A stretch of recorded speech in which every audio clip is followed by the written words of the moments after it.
What's going on, y'all? Welcome to Shades Tube. I don't see my thing flashing right now. Let me give it time to start flashing. I don't see it flashing on mine, but I see it flashing on my other phone. So there it is, finally. But anyway, happy and blessed weekend, guys. Happy and blessed Saturday to you. I hope you guys are having a fabulous weekend so far.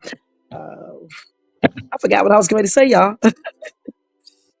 It's like when I be off the night before, I forget what to say the next day. Yeah, I'll be doing so much. But anyway, today is Saturday fuckery. Of course, I couldn't come on last night. I told you guys in advance that if I didn't come on Friday night, I will come on Saturday morning. It is 10:11 out here on the West Coast, April the 12th, 2025. Let's go ahead and go over that copyright disclaimer under Section 107 of the Copyright Act of 1976. Allowance is made for fair use for purposes such as criticism, comment, news reporting, teaching, scholarship, education, and research. That entire copyright disclaimer is in my description area. Part of it is scrolling across that screen, and it will be in my comment area after this video is done. Okay? All right. Y'all, let me ask you guys to do me a favor. If possible, can you guys thumbs up this video? Y'all, make sure y'all thumbs up when y'all watch this video. You know, even if you're checking it out for food, just make sure you thumbs up. Also, subscribe to the channel if you are not subscribed, and hit that bell notification so you can be notified of any upcoming videos. Please share and leave a comment if you like. All right? Jermaine, can you hear me pretty good? Welcome to everybody in the bushes, everybody who watches this in the replay. Over here in the chat, we got Jermaine in the place to be. He says, if you are feeling the content, go ahead and like, share, and subscribe. If you want to support, send a super chat, super sticker, or hit that cash app at $Shades Tube. Every bit helps keep us going. He said he appreciate y'all. All right, and thank you, Jermaine. Okay, so on Saturday fuckery, y'all, we got a lot of Saturday fuckery news, some fuckery news and not so fuckery news. I got an update on Carlo. What's his last name? Carlo Mello, I think. No, I'm sorry, Carlo Anthony. Okay, and we have some updates on Kanye West, the Hudson River crash, and just so much stuff, guys. I can't even remember everything that I need to talk about, but there's a lot. All right, so go get you something to eat, drink, and relax and seat. Take some time off to check out Shay. If you are at work, make sure you continue to do your job, but still watch me on the down low. And y'all know I'm on my phone because still my mic is not on yet. I don't know what the hell is wrong with this computer. Okay, that's gonna fuck me by itself. Okay, so I am on my phone doing this live. I'm trying to set this phone up. I actually could have put it on the phone stand. I didn't even think about that, but I don't want to touch it now because I don't want this damn live to magically go off. On the phone it's so sensitive. If you touch anything, it can, take the phone off completely. The live off. So especially on this damn phone right here, this new one, because I still haven't set it like I want to. So I'm trying to find something to sit my phone against that it won't slide. So I won't have to sit here and hold this daggone phone. Hold on, y'all. Let me get something real quick. Hold on for 1 second. I forgot to get it, y'all. Hold on for 1 second. Y'all go ahead and get yourself relaxed and stuff while I go get something. Like a washcloth or something.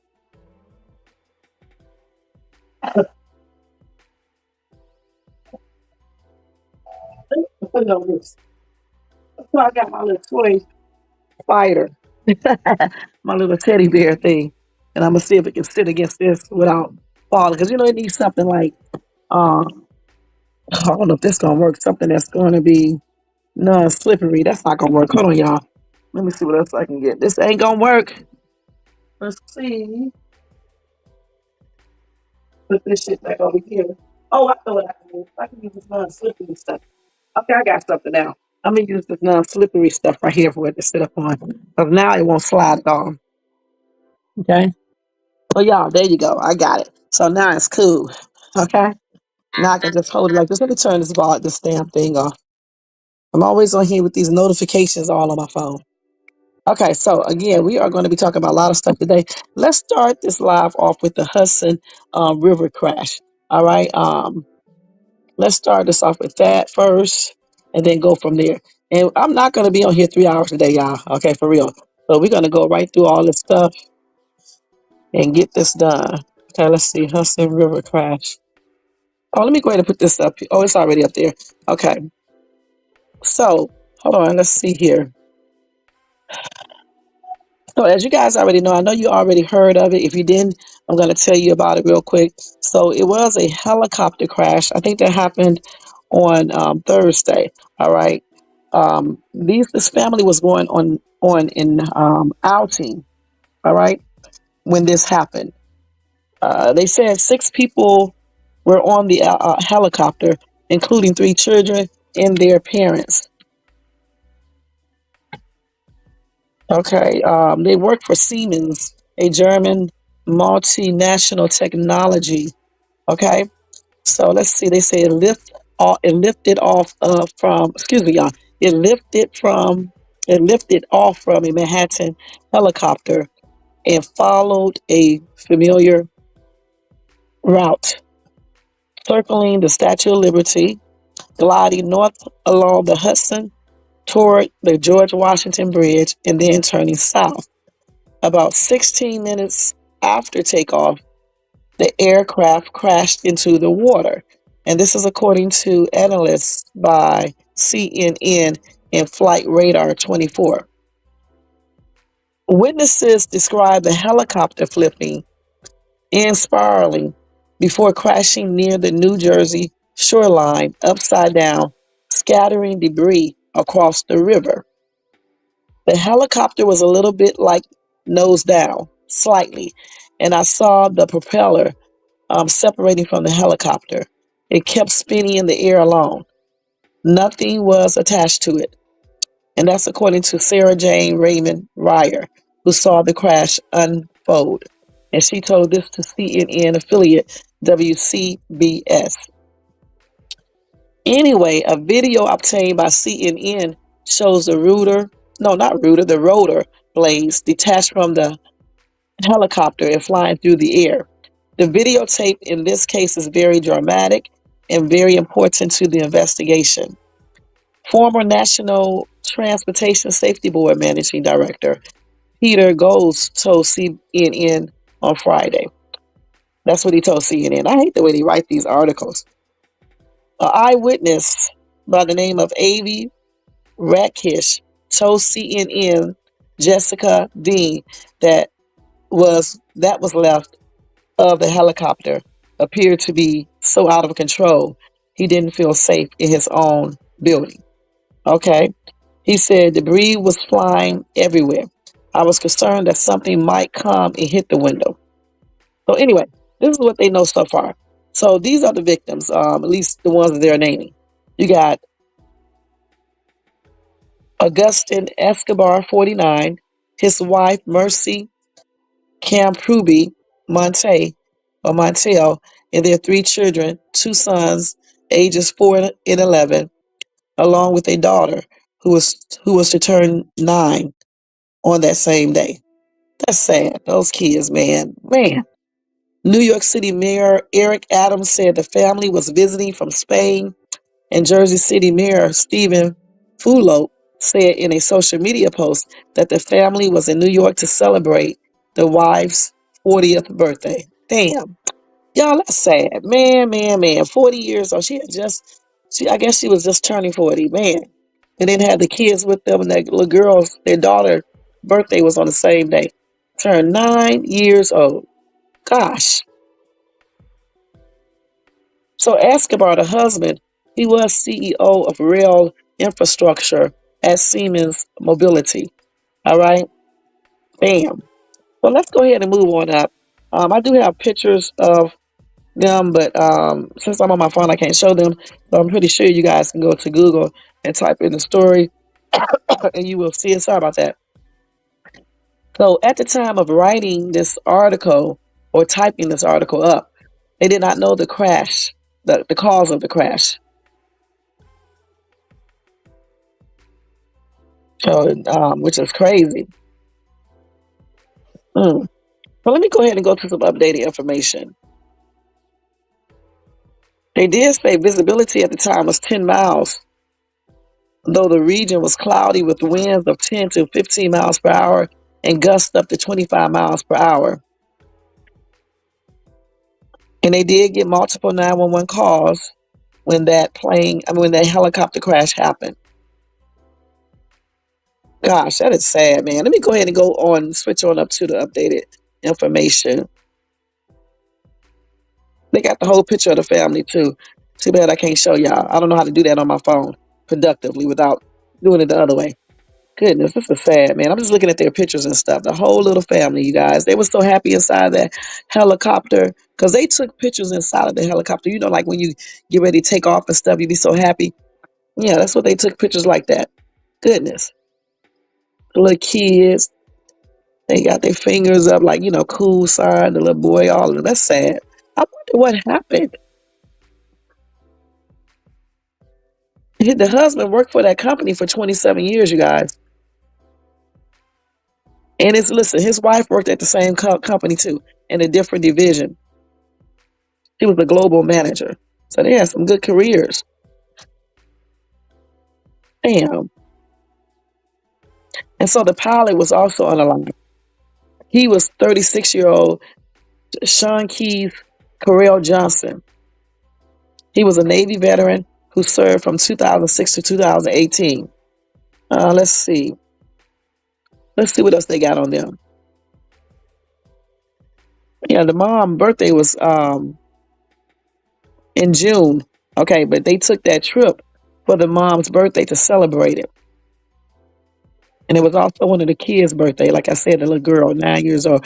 Her birthday was this past Friday. This is sad.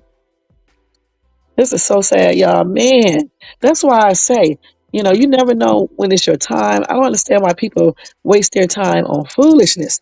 I mean, they were going um a fun outing, okay, and this happened. You said, let's see what Jermaine said. You said the passengers were okay. I already said all that. You said the pilot Sean Johnson was a 36-year-old U.S. Navy SEAL veteran. Rest in peace to all involved. New York helicopter, the operator of the fated flight, has faced scrutiny over its safety practices. The company had a previous crash in 2013 involving another Bell 206 model, which fortunately resulted in no fatalities. That's sad. That is so sad, you guys. I don't even know. Let me put this up. I don't even know, what's going on with all these planes and helicopters and everything, crashing. I don't know. It's just crazy. And like I said, you never know when your time is up. So when people, waste their time on foolishness day after day, it's crazy to me. You know what I'm saying? It's just weird. You know, let me go ahead and put this up here so y'all can know what I'm talking about. I forgot to put it up here. Shit. Reading these, stories. Hold on, let me see. Hudson River crash. Let me just put that up there. I forgot to put it up here.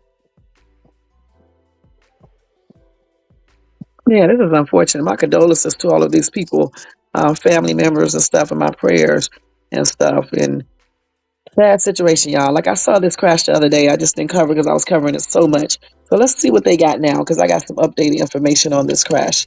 Let's just see what they got over here. Okay. This is really unfortunate for real, for real. I just like when, you out here, and stuff happen and you're just out here enjoying life. You know what I'm saying? You're not involving yourself in no type of foolishness, or anything. And then all of a sudden your whole world come crashing down. So anyway, they got some horrifying new details about the Hudson River helicopter crash. It revealed 2 passengers were still alive when divers found them. So let's see what this is.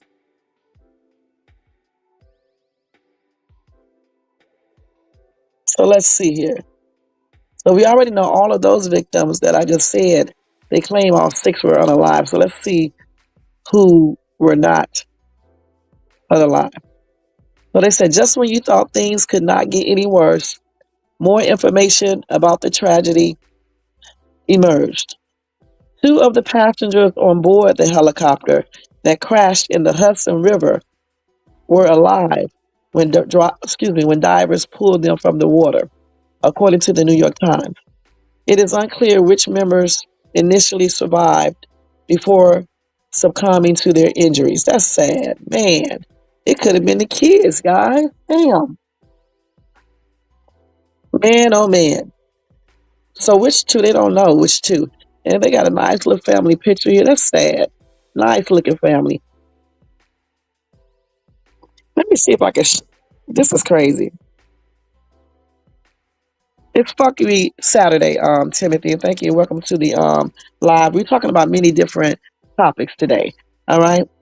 This is crazy, man. I wish I could show you the picture of this family. They are so cute. The entire family. It's weird that you find the whole family is very nice looking for real. Okay, man, I hate this happened to them. I really do. Let me see what they're saying on what's the name. Let's listen. If they're saying anything, let's see. Actually, they're not talking. I thought it would be a video. Oh no, they're showing you the actual. Oh my goodness, they're actually showing us the helicopter crash. Man, that damn thing just fell right out the air. I'm not joking. I'd be glad when I get my computer mic on because I would like to show you guys this. But go to Twitter real quick, or either go to TikTok and type in the Hudson River crash. It's going to show you. It just came right out of the sky, you guys, and just fell right. I know those kids was on there screaming and just screaming and everything. I know they were. Damn. Oh man, and the dad. That's why I don't like air helicopters and airplanes and stuff because you can't do nothing. You know what I'm saying? You can't do nothing. You can't even save your kids or try to save them. Goodness, it's just right out of the sky, just fell right down. And I wonder what happened though. What made this helicopter just fall like that? Crash right into that. I thought it hit something else and then the water. I'm not sure. Maybe part of the plane hit something else and part of it hit the water as well. I can't really tell because this video. Let's look at it real clear. Or is that the water over there? Charlie, I can't tell. That may be the other side of that's the other side of the water. That's what it is. And then in between that, on one side is one side and the other side, then you got like an embankment or something that you can walk on or drive on and stuff. So that's what that is. That's sad. I see. Shit. You said they don't glide. They don't glide. Oh, okay. I'd say I don't I mean Jermaine is always telling me stuff. Y'all, this is so crazy. Let's see what you got up here. You said the ill-fated Bell 206L4 Long Ranger 5 aircraft, owned and operated by New York Helicopter, experienced a mechanical issue with its transmission assembly last September, according to the FAA. And that's crazy. That is sad. Uh, that's why you got to watch what you get on, man. These people, you can't even trust people these days. You know what I'm saying? To get you on a safe plane or um, you know, helicopter.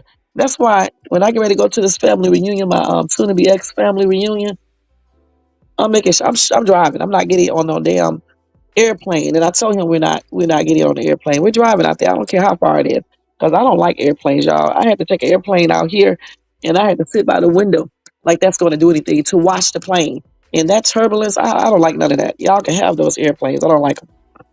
I'll take a bus before I take that. I don't care if y'all laugh or whatever the case is. Y'all can laugh all damn day. I'm gonna take a Greyhound or either I'll drive. I don't even want to be on the train. I don't like those either. Okay? Because you can't do shit on the train either. You know, at least in the car I can try to do something. Goodness. Let's see what they're saying here.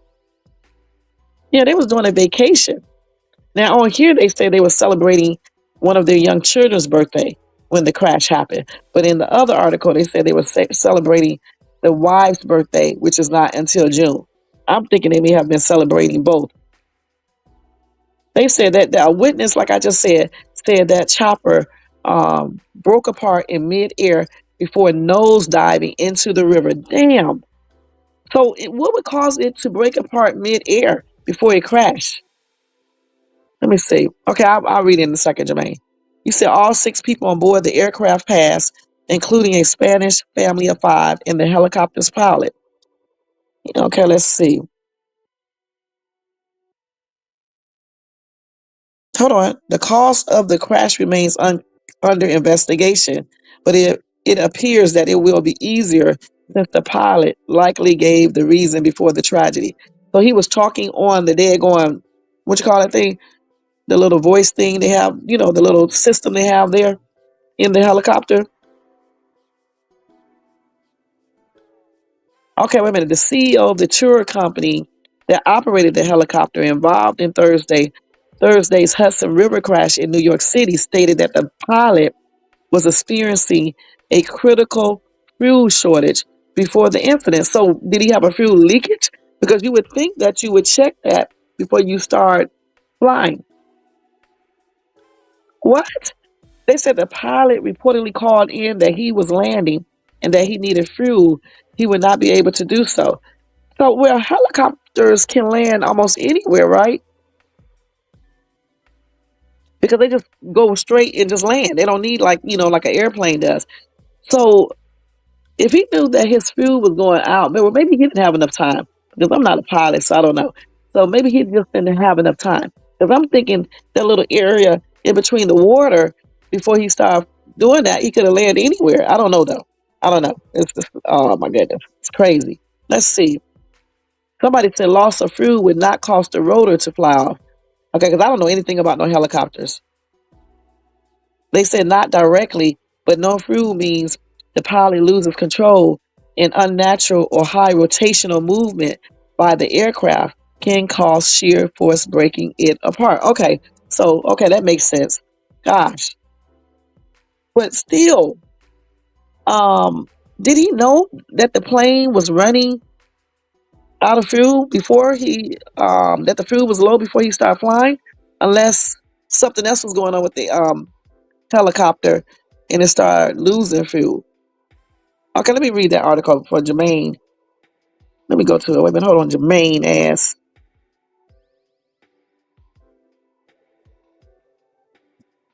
boy, this dude right here be having a lot of assassination attempts. Y'all president does. Okay, he be having a lot. A lot of people do not like that dude. Okay. Okay, let me go to my other my YouTube page myself, my live, and share it because I can't do it from this screen. I have to do it from another one.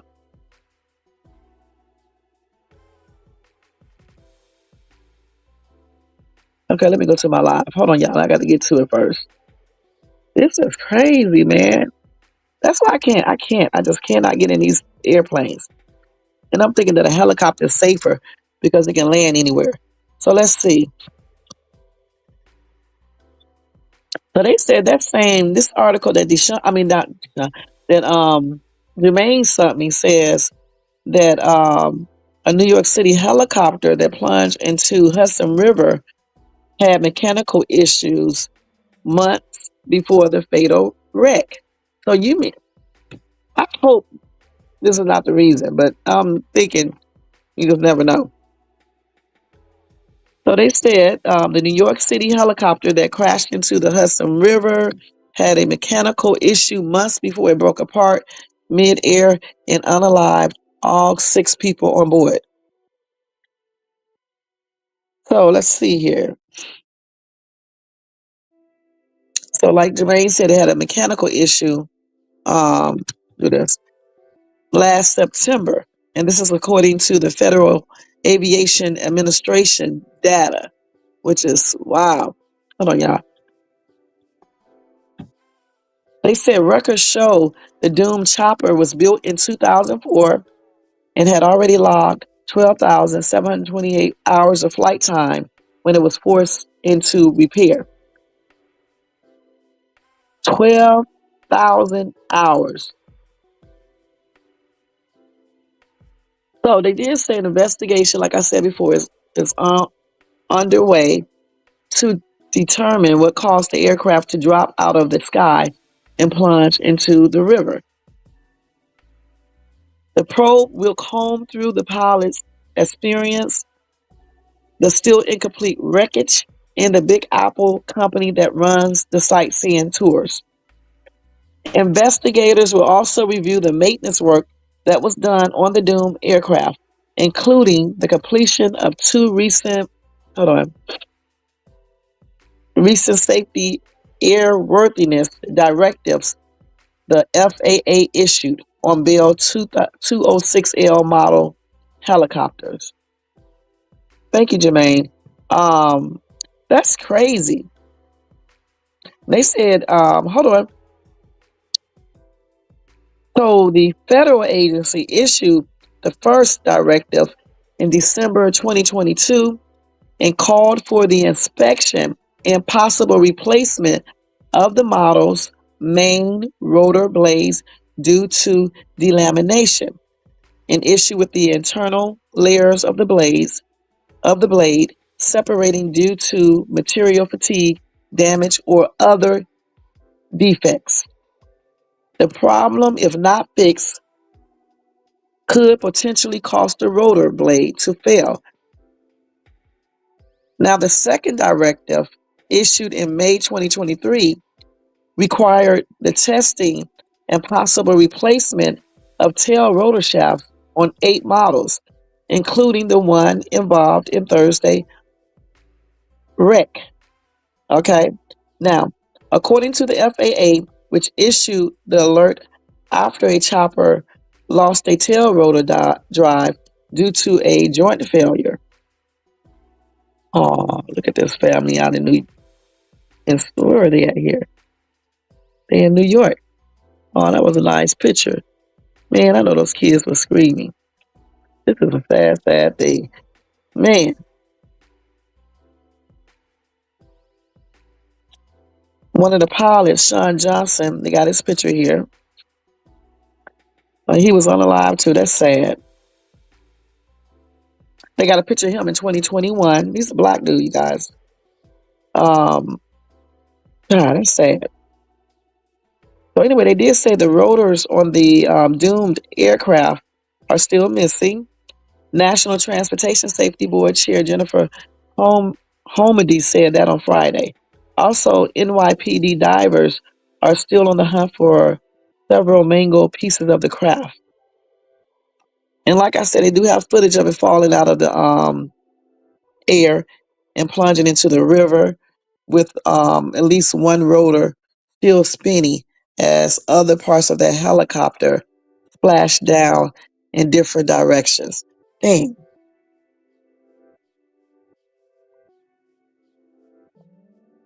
Now, like Jermaine said, this tour company has been in situations before.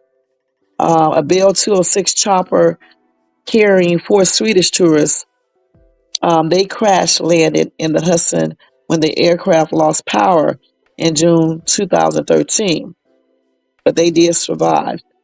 Um, New York helicopter CEO Michael Roth told the Wall Street Journal at the time that the chopper underwent daily routine inspections, but had no clue why the aircraft malfunctioned mid-flight.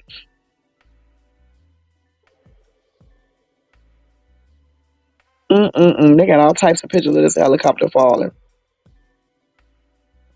Part of the helicopter was still sticking out the water, you guys. And I'm thinking if any of those, the 2 that were still alive, they probably had so much water in their lungs and stuff, and then injuries too, man. And you know what they said? 12 years later, they still have no clue what happened to the other plane that crashed, the other helicopter that crashed into the water. Goodness. Now, Roth said he was absolutely devastated after this crash that happened the other day. He said, the only thing I know about watching a video of the helicopter falling down and the main rotor blades weren't on the helicopter. And I haven't seen anything like that in my 30 years being in business, in the helicopter business, he continued. He said the only thing he knew is that the main blades, rotor blades, were not on the helicopter. That's what he said. He fell off. That is sad. He said the only other thing is that he really just don't have any clue. He said either it had a bird strike or the main rotor blades fell. He said, I have no clue. I don't know. This is horrific, but you got to remember something. These are machines and they break. Yeah, it's unfortunate they break with people in them though. You know, that's why I can't be in it. Now that helicopter was issued an airworthiness certificate in 2016 that was valid through 2029. But that doesn't mean that everything else was really up to par on that helicopter, and especially since they had other issues. And it just, it was just, I think, did I read that it was just in for repair in September? So that's crazy, man. Honestly, I think they need to let passengers know all this stuff before they even book flights and stuff. I really do. I think they should have a report up to let us know when it was last maintenance, if they don't have one already, and what problems they had. I'm for real. So we can make our decision if we want to get on these planes and helicopters. That's why I don't even get on excuse me, hot air balloons, because I be thinking of weird shit when I be getting on things like that. You know, crazy. So what do y'all think about that? What do you think, Jermaine? What do you think happened? Sounds like something may have been wrong with the blades or something, some type of mechanical issue, because he ran out of fuel. He was low on fuel, because there's no way he would have started flying and know that the fuel was low. There's no way. So fuel was obviously leaving from the helicopter or whatever the case is, and that probably is the one of the reasons too. I don't know. But I just know one thing: a helicopter would not be just running out of fuel like that unless something is wrong with it. Much like a car won't do that. And also, too, I just don't believe that anybody would take off on a helicopter, airplane, anything, and don't have enough fuel. So we know something had to happen to cause that. And then the blade, yeah, the rotor blades or whatever, start falling off and stuff. Then, it's just crazy. The plane breaking in parts. That is crazy, guys. Let me see what TikTokers are saying about this. You can't see it, but you can listen to the video. Let's see. Let's see what TikTokers are saying about this crash. Let me turn this volume down. Y'all know TikTok is the place to go. Yeah, you said in December 2022, and oh, you just telling me, yeah, I already read that. Okay. Oh, let me keep this right here. And I am too. I'm with him too. Okay. That boy was not. Hold on, let me share this to myself.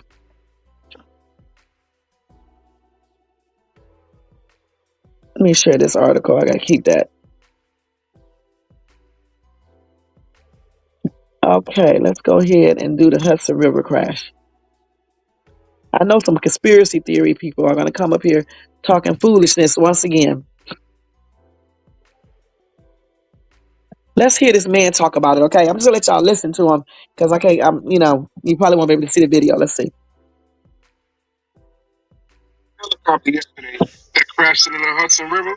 Let's just say I went down that rabbit hole and this shit does not seem like an accident. And let me start off by saying this is another big time CEO that lost his life. Matter of fact, look at this shit. Y'all see his name up there? Augustin Escobar, Freeman's executive. You see what it says right there? Look at that. Look right there. Siemens CEO. Do you know what type of information that man had? Do you know how big that man was? What I will say is this, because you can't say too much on this app. That helicopter that they rode in, let's just say that those helicopters are serviced daily. Tourists ride in those helicopters on a regular basis. So you tell me, this helicopter gets in the air, reports that they're low on gas and that they'll be coming back, doesn't make it back. While in the air, the helicopter just breaks into pieces. I want you to, with the same mind, tell me that that made sense to you. First and foremost, how did the helicopter break into pieces? If you've seen the video, you've seen the helicopter fall, you've seen the wing up here, you've seen the back of the helicopter off. What happened to that helicopter in the air? And the most important question, who was flying the helicopter? Well, we already answered all those questions. The only question we did not answer is the fuel thing. But that may be explainable if it had a mechanical issue. Because they said while he was flying, the pilot radio in that he was on fuel, he was going to turn back around. So do they not check the fuel gauges or whatever when before they get on the helicopter? Nobody checks that? That's what I'm asking. Okay. And if they did check it and it was high on fuel, it had enough fuel, then why did it go out? So I don't know if this is some type of hit, okay, as this dude is saying. I'm just thinking that it was a mechanical issue and a very unfortunate one that resulted in all of these people being unalive. Just because he has a top official, just because he has a top job, okay, top level job position, it doesn't mean that he had a hit on him. But at the same time, it could be possible. You know what I'm saying? Anything is possible. But I just think it was a mechanical issue. Clearly, this dude don't know anything about helicopters like I don't. But when I read in the comment sections and people who did know about it, they explained why the helicopter broke apart. Okay, why it could have broken apart. Also, when I read those other comments by people who actually work on these helicopters and things like that, know about them, they said something the same information. They said similar stuff. So I don't think this is really a conspiracy theory. I just think that the plane had some type of mechanical issue going on that caused it to have a low fuel, or it was low fuel from the start, and the pilot did not check it, or whomever supposed to check it did not check it, and they got up there and wrote, um, got up there on the helicopter and then realized it was low in fuel. But I'm trying to figure out what happened in between that time to cause it to crash if he was just going to turn back around. Because if he turned back around, I don't know how far he was from takeoff, but I'm thinking that he probably would have had enough fuel to get back, or he could have just made a landing anywhere because helicopters can land anywhere, I believe. As long as they got enough space. Helicopters land right there in the middle of the damn street. You know what I'm saying? I mean, you don't want to land in the middle of the street because somebody may get unalive, but right there before he crashed, that looks like that's land right there in between the river. You know, he could have landed anywhere around there. At least that's what I guess. I don't know for sure because I don't see a aerial view of the place. I don't know. I just don't. I mean, it's just weird. Let me see what some of these people in the comments section are saying. Somebody said it fell with no tail, no main rotor. As an aviation mechanic of 35 years, that's got something fishy written all over it. And then, because he wanted to, somebody said, why is a millionaire booking a tourist helicopter ride? Because he wanted to. I mean, why wouldn't he book that? And then here we go with another conspiracy theory. Let's just say they faked their you know what to hide from something. Who knows? Everyone is faking their you know what nowadays.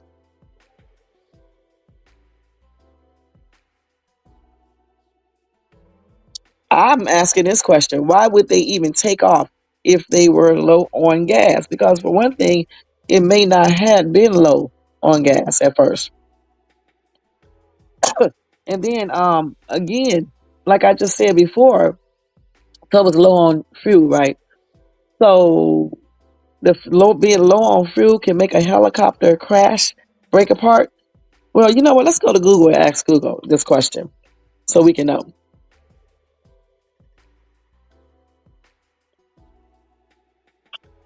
Can being low on fuel make a helicopter crash and break apart?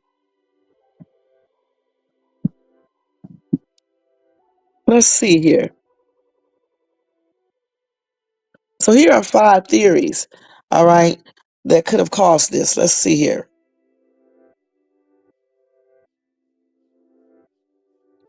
Let's see. Well, like we said, the mechanical failure. All right. Let's see what else. We're not going to go through all of them like that. Jerking, a jerking joystick. Okay. It's a jerky joystick. And it moves around. I don't know.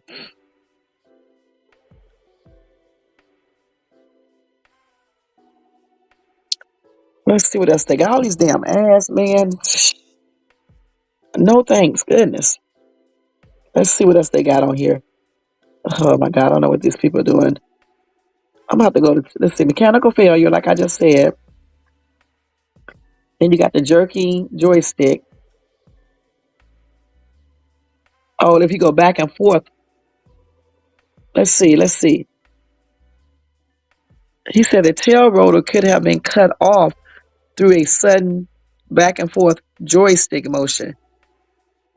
He said he's not sure that actually happened, but if the I guess he said if the pilot was jerking the joystick back and forth, it could have caused the tail rotor to be cut off. He said he don't know what happened, but he's sure it was something to do with the main rotor disc not holding the helicopter where it should be. Okay. Then number 3 is birds. Let's see. So if that's why I can't get in a plane and a helicopter. If a simple bird can make you crash and go down, man, you can keep that. All right. And then low on fuel because look, so this is the helicopter crash thing right here in the water. Damn. Mm-mm-mm. Is this somebody's sock or something? I don't know. I can't tell. Or shoe? I can't tell. But anyway, they said the helicopter was reportedly low on fuel when it crashed. Let's see. They said that the pilot, Johnson, called in that he was landing and that he needed fuel. And they said it would have taken him 3 minutes to arrive. I thought that it wouldn't take him long because when he called in, they didn't say he sounded like he was in a panic mode. He just said that he was coming back because he needed fuel. Then 20 minutes later, he did not arrive. So and the helicopter was down. Now, mind you, I think they said this pilot had years experience, and so I don't know how this happened, you guys. Then they said excessive maneuvering. Okay, let's see what that means.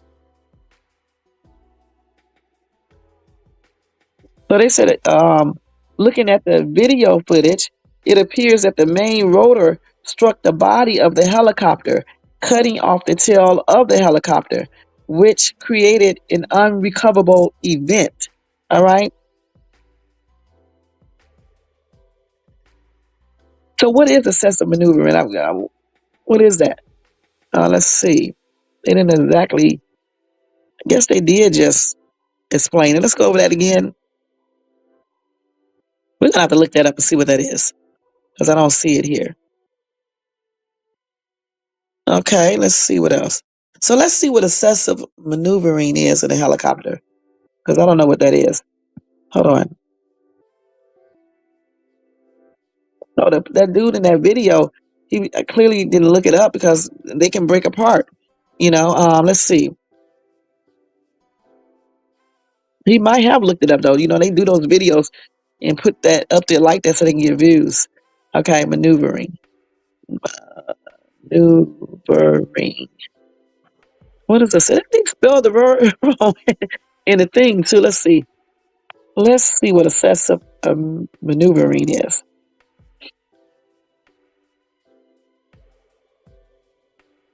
Oh, I guess it's just hold on. The way they drive it, I guess. Hold on, y'all. Let me just read this real quick. Hold on, when there's people going through the world.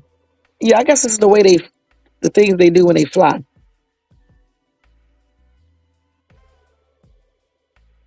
Yeah, because it's their basic flight maneuvers. So just meaning it's just a lot of movement, I guess.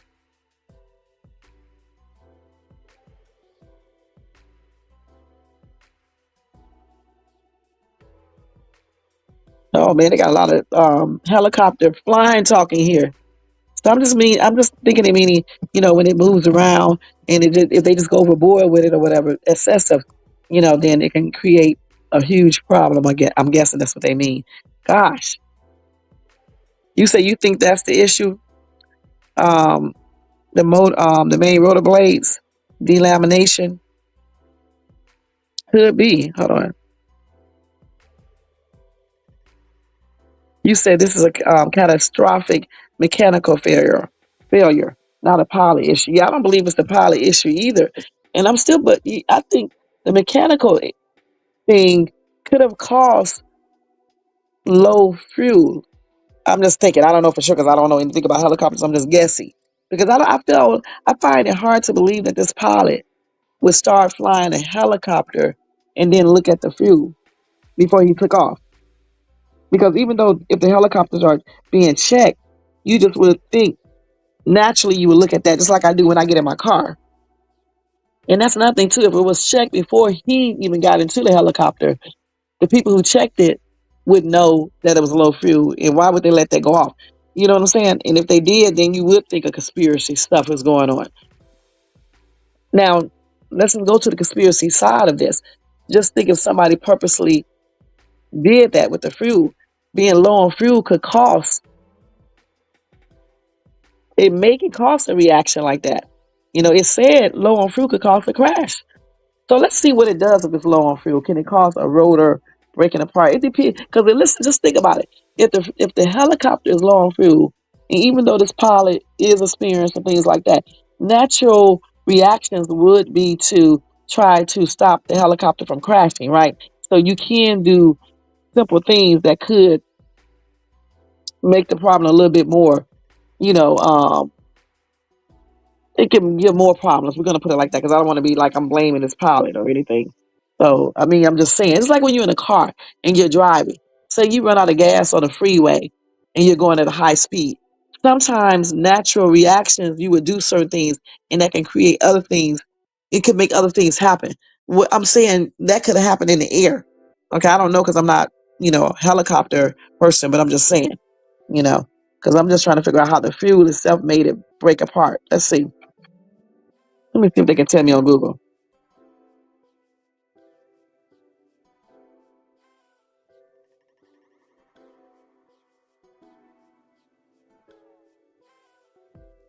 Let me see, make rotors. See if they can tell me. See. So okay, so they said, what they talking about on the car now? Brake rotors and gas mileage. Let me do on a plane. Did I do helicopter in the first place? Um, on helicopter.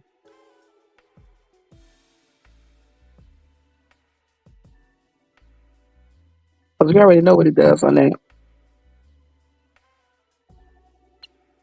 Somebody asked that before. Let's see. Hold on. They did say so. If the fuel goes out, clearly the engine is going to go out, so it would drop straight down. So that definitely looked like the fuel was gone when it dropped down. Okay, let's see.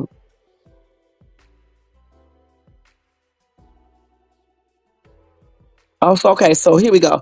So it said if the fuel runs out, it won't have any fuel to spin the rotor blades. Therefore, they won't spin and it just falls. I guess the blades would, let's see.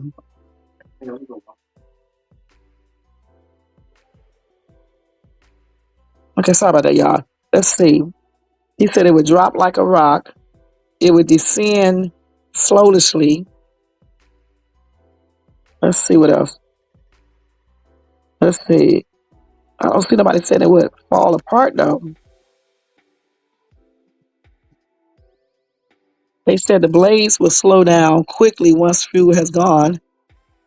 The rotor blades are the only thing that keeps the helicopter in the air, and that can only be done by creating a downforce from the spinning rotor blades. But what made it break apart?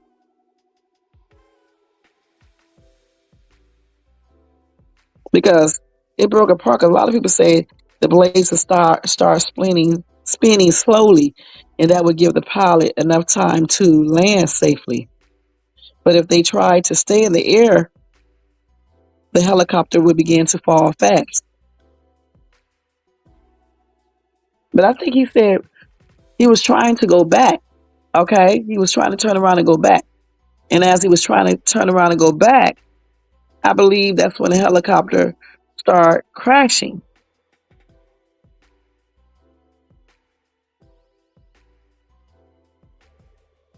Goodness, let's see. And this helicopter did drop out of the sky, basically like a rock would fall if you throw it up. So I'm going with two, Jermaine, that it has some kind of mechanical failure as well going on. Let me see what would cause a helicopter to lose fuel quickly. Let's see. What would cause in the helicopter to lose fuel quickly? According to Just Helicopters articles and news community articles, fuel starvation. When any subsystem of the engine fuel system fails or runs improperly, the fuel pump, broken links, maybe a blockage in the pipes or even a small hole in the tank which allows the fuel to leak. 3. Fuel exhaustion. The pilot's improper fuel management. Yeah, that's crazy. Let's see.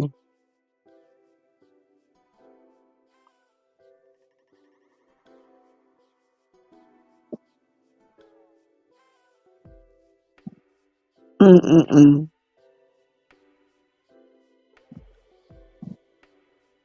Yeah, like I said, I can't wait to find out exactly what happened because I'm just trying. If he did take the helicopter up with low fuel, I'm just trying to figure out why.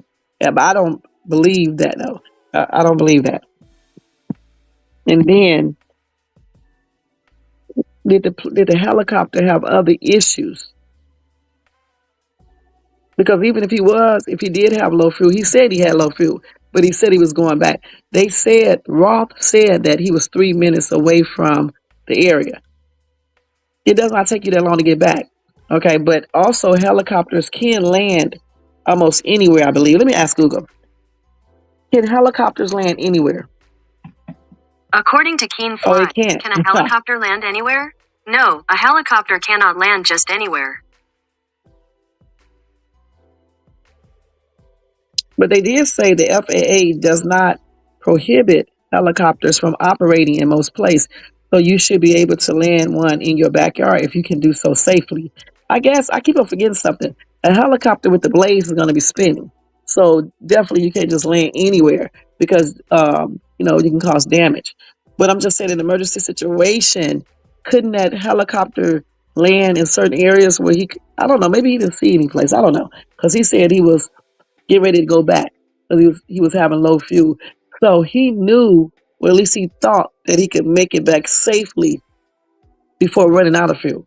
So again, that leads me to think that some other mechanical thing was going on. But I'm still wondering, why would you take a helicopter up if your fuel was low?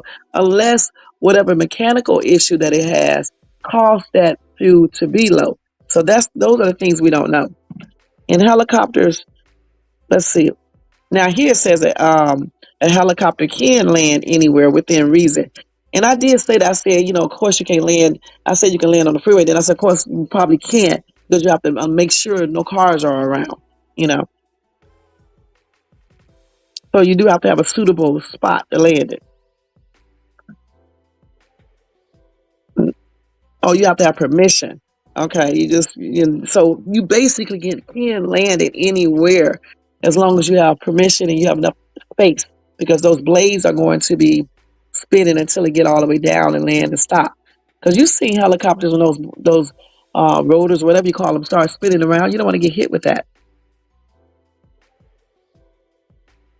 You said it very well may not have been out of fuel. I didn't even think about that, Jermaine. Just a false reading. Okay. I didn't even think about that. That's crazy, man. Let's see what some other TikToks said. We're going to move on. Oh, man. I know I said that real fast. Okay, hold on. That's crazy, man. It's hard. That's why I don't know how people be up on YouTube thinking they know stuff. And, over here, we just going to try to figure it out. But we don't really know. You know what I'm saying? We just talking to you guys about it and trying to figure out what happened. That's it. Because, unless you're out there, you know, checking it out, how could you really know? You know what I'm saying? So let's see. Let's see what somebody else is saying about that river crash. Turn this down. Let's go back. Damn, that is crazy. Oh no, I got this. Hold on, let me just drop this over here because this other guy's talking about this too. Hold on, let me say this about Karmelo. Hold on. I want to play that video for y'all.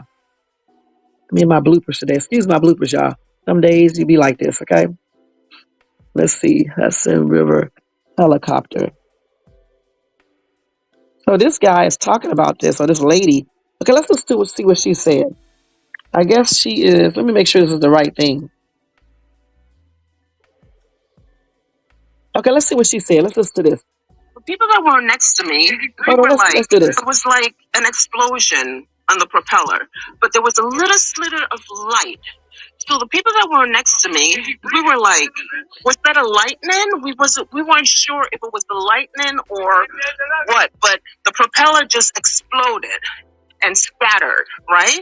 And then after that, we saw the plane was just spiraling down, like going from left to right, like that. And we were like, oh my God, oh my God. And we started screaming because we were like, is this really happening? We just couldn't believe it. We were like, is this for real? This can't be for real. And then we were crying, we were hugging each other. When it hit the water, we were like, oh my God, oh my God.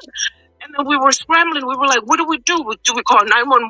I mean, how can we get these people help? But I know for the first 15 minutes since that plane went down, there was nobody in the water. The plane was just there, and everybody was just standing still. We were crying. We were like, oh my God, what do we do? You know what I mean? Because do you jump in? Do you try to save them? There was like an That's explosion crazy, y'all. So she on the said, wait a propeller. minute. This was a witness, an eyewitness. And she said the plane was there, the helicopter was there for about 15 minutes before anybody came out there. I mean, granted, you do have to give people enough time to get there. And they probably, well, two people were still alive. Maybe if they would have been there 15 minutes earlier, 10 minutes earlier, they could have saved the other two people. We just never know. I thought when planes, I guess not. I thought when helicopters or planes go down, immediately they get notified and somebody immediately come out. I guess not. But that's a shame. Let me see what these comments are saying.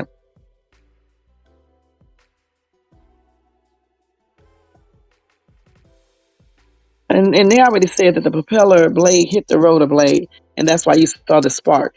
Okay. Now this is another witness. Well, not a witness. Somebody saying something they heard on social media. So just listen. This lady said the media literally just stated shots were heard being fired prior to the helicopter falling in the river. I bet this woman saw it. To be that precise, it had to be a sniper. Okay, I'm just going to leave that right there. Okay.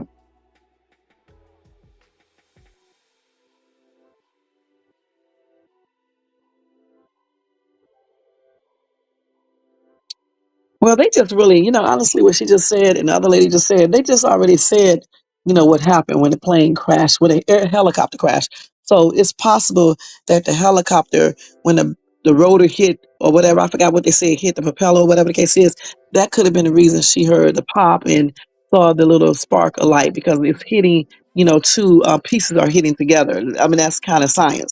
All right. So it may make that type of noise in that you're going to see that little spark. Much like when you do something like that in the house, you'll see a little spark. Okay.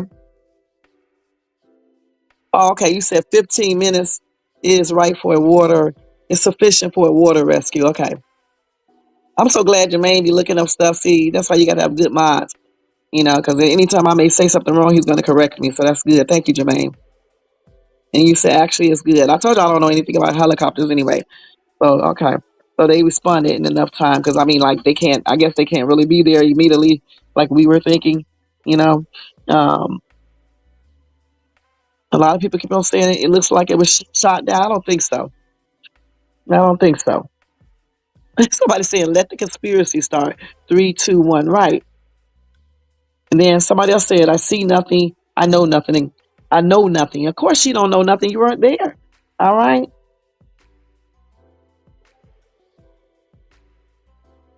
Okay. So the thing is, There was a little hold on. sliver of light. So the people Let me that turn were this down. next to me, we were like, We already saw all of these we heard these little videos. I actually saw them. And what do you guys think? I mean, do you think it was a mechanical failure? Do you think it just ran out of fuel, which created everything else, or what? What do you think? Or do you believe these conspiracy theory people? Do you believe somebody shot it down, or they tried to get rid of the CEO? Well, they did get well. Okay, so what do you guys believe? All right, and again, my condolences and prayers are expressed out to these people, family members, and friends and coworkers, and my condolences are expressed. I think I said that already in my prayers. This is sad. I'm looking at the pieces that they're bringing out of the water right now. I can't wait to see what their black box, or I guess they have a black box on the helicopter, what it has on it, to see what happened. And I can't wait until they get through with their investigation so I can see what happened. Because this is another travesty right here. Every day, going month or so, we get a travesty like this. Let me just see if they got any updated information real quick before we leave this topic. But it's already 11:11. I can't. Let's see. So they don't have any more updated information.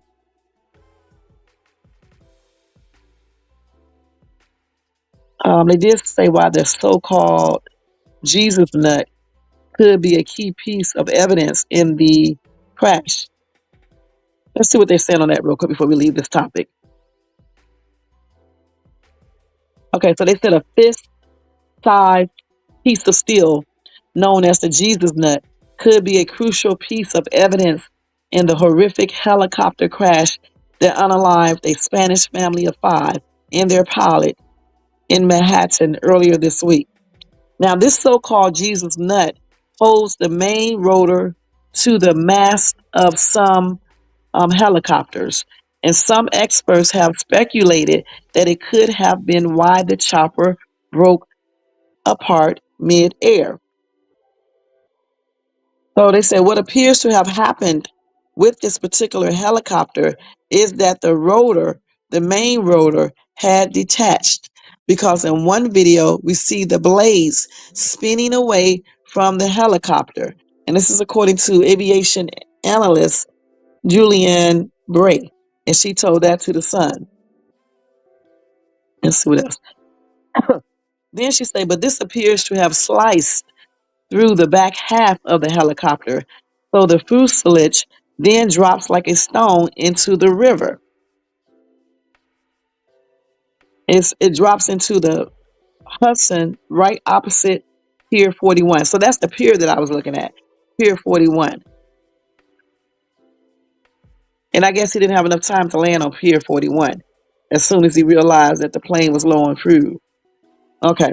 But anyway, Bray also said that it's standard procedure to regular check the Jesus nut. There is a particular procedure which has to be checked every time it's serviced, and it's known as the Jesus bolt, because without that, the whole thing will fall apart. Damn. So we do have a picture of it. Let me show y'all what it looks like some type of way real quick if I can on my phone. I hate to touch the damn phone. I told y'all that before, but let me see. Oh my gosh, what did I just click? Okay, there you go. Can y'all see that? I can't even tell if y'all can see it. That's why I don't like doing this. Let me look on my other screen and see if I can see. Hold on, let me see. Can y'all see it? Wait, I got it too. I can't see. That's why I don't like doing this, because I can't tell. I'm looking on another screen, you guys, trying to see if y'all can see it. Now, give me a minute or two. Let me see if I can position this correctly. I got to get my mic, figure out what happened.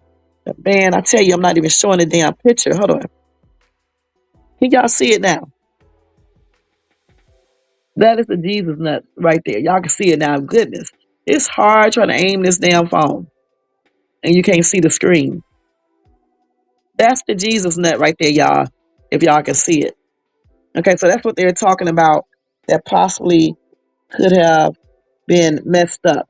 The Jesus nut. And I'm glad I had my other screen. You call it a what? A mass nut? You said she thinks she is 100% right. She could be. She could be. See, because like I said, I don't know anything about no helicopters. You know what I'm saying? So this is a whole touchy um, subject. I don't know nothing about it. All right. So it sounds like that could be it. I don't know, but it sounds like that could be something that caused it. You know, if it had malfunction or messed up or whatever it does, it wasn't working properly. It didn't hold the helicopter together, the fuselage, right? That's what she just said. And that's why that could have been the reason why it said low fuel, because the fuselage could have failed. I don't know if it fell before or not. I don't know if it could have fallen, because if it would have fallen out, would he would have known that it fell out? Okay, but if it did fall out, or they lost power to it or whatever, I don't know. once the fuselage falls out or whatever, then that means that the rotor blades will start spinning slower, I guess. And then that would cause the helicopter to start falling. Okay? Y'all know I don't know what I'm talking. I'm just guessing. I'm just guessing, from what I read. Okay, I'm just thinking it could have happened like that. You said if it fails, you are definitely going to see Jesus. In some people cases, they may not, but anyway, but you definitely gonna see somebody. You know what I'm saying? But that sounds like that could have been a problem, guys. And she said they usually check that as servicing, but maybe they need to start checking that. Where is that located on the helicopter though? Because I'm getting ready to say something that maybe sounds stupid to people who, know about helicopters and airplanes. You may can't check that so quickly. You know, you may can't check that quickly because it may be like somewhere you can't get to unless you are taking the helicopter apart or servicing it or something like that. I don't know. But how often are the helicopters serviced? Maybe they need to up that if that's what it was. Okay. But I'm just saying it could have been because, like he said, he was out of fuel. I just wish I don't know, because it was kind of hard to say, because yeah, you out of fuel. You're not going to think that the helicopter is going to fall apart and crash. You're thinking that you can make it back to your base. Okay, so you're going to proceed to turn around and go back. You're not going to be like, oh yeah, we may crash and just go ahead and land right there on a pier. You're not going to be thinking that. You know what I'm saying? You're not going to be thinking that. Let's keep it real. Much like even before you get into a car crash, you can watch all the cars you want to, but usually when you've been in a car crash, you don't even see the car coming. So you don't have time enough to really think. You can think, but you don't have time enough to do what you may be thinking about because the crash happened so quickly. Just like that crash, the helicopter crash, it happened so quickly. And again, if he was thinking that the fuel was just low for whatever means, he probably felt like he could turn around and go back to the base. He didn't know that maybe the Jesus nut had malfunction or not working or whatever. He didn't know everything that was coming. He didn't know it was coming. You see what I'm saying? If I'm making any type of sense. So, like I said before, we're gonna be watching, for updates to see exactly what happened. And this lady, what's her name? Hold on, let me see this lady's name. Julian Bray, who is the aviation analyst, well, she said to the Sun newspaper, it may be true. The Jesus nut may be the reason. And so if we see that, we know that this lady is the one who said this. Out of everything that I read, she's the only one who said that. And again, my condolences, my prayers are sending out to the victims' families, friends, co-workers, anyone that knew them. Um, Gosh, those little kids, man, it's always sad when little kids are involved in stuff. And just the horror they probably experienced during this helicopter crash is just just unimaginable. And who were the two people that were alive? Who are the two people that were alive and then passed on afterwards? And I hope it wasn't the two kids because no telling, and I wish, and I also wish they could have, gotten there quicker, but obviously, they couldn't, because you never know, you may could have saved the other two. I don't know. But anyway, that's a shame. Another tragic helicopter crash that resulted in people being unalive. Six. The family members, the kids of the families, the kids of the parents, and the pilot. That's a shame, you guys. A real shame. All right. So y'all tell me what y'all think in the comment section regarding that topic. And let's move on to something else. All right. So let's see here. Let's go ahead and move to Kanye West first. All right, Kanye West. He did do an apology. Hold on, you guys. Let me go over here and change this. That is crazy.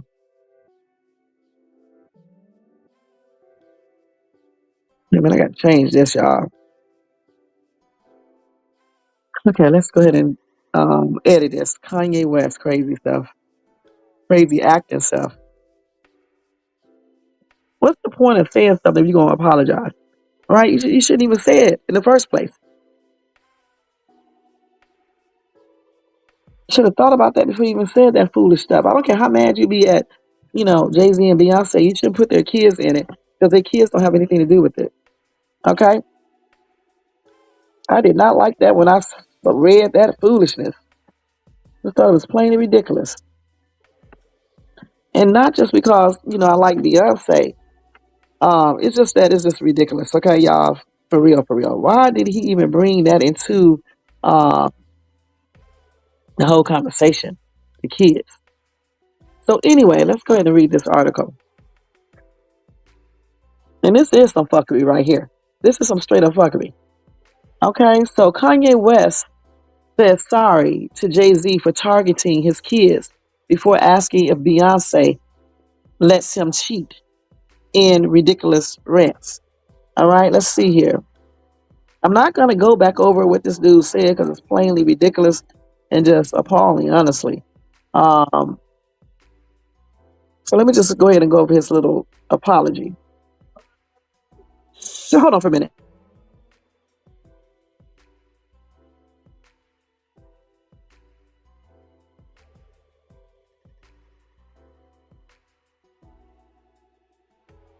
Okay, so let's see.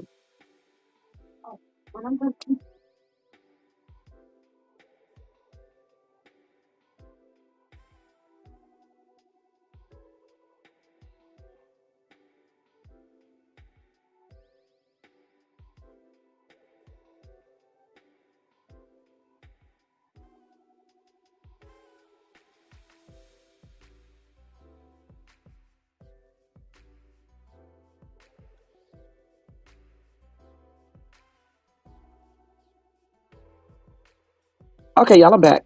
Okay,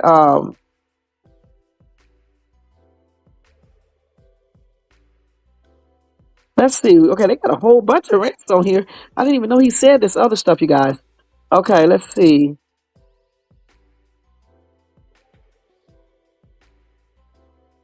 Well, he said a lot of stuff. I'm not even going to read. Hold on. He said a lot of stuff. He also has, I'll read this part right. He said, at least, now this is allegedly, okay? He said, at least Jay-Z and Beyonce get to raise their RA kids. Okay, that's what he said. RETA kids. That's what another thing he wrote. I didn't even know he wrote that right there. And then he started complaining about his lack of involvement in the lives of his and his ex-wife Kim K, 4 children. He also said, ain't no celeb ever said nothing to come to my aid when it came to these white women taking my kids because they was mad I was wearing Trump hat. So he ranted that in reference to his support of President Donald Trump. He said, F Jay-Z and his whole family, especially his shooters. All right? Wow.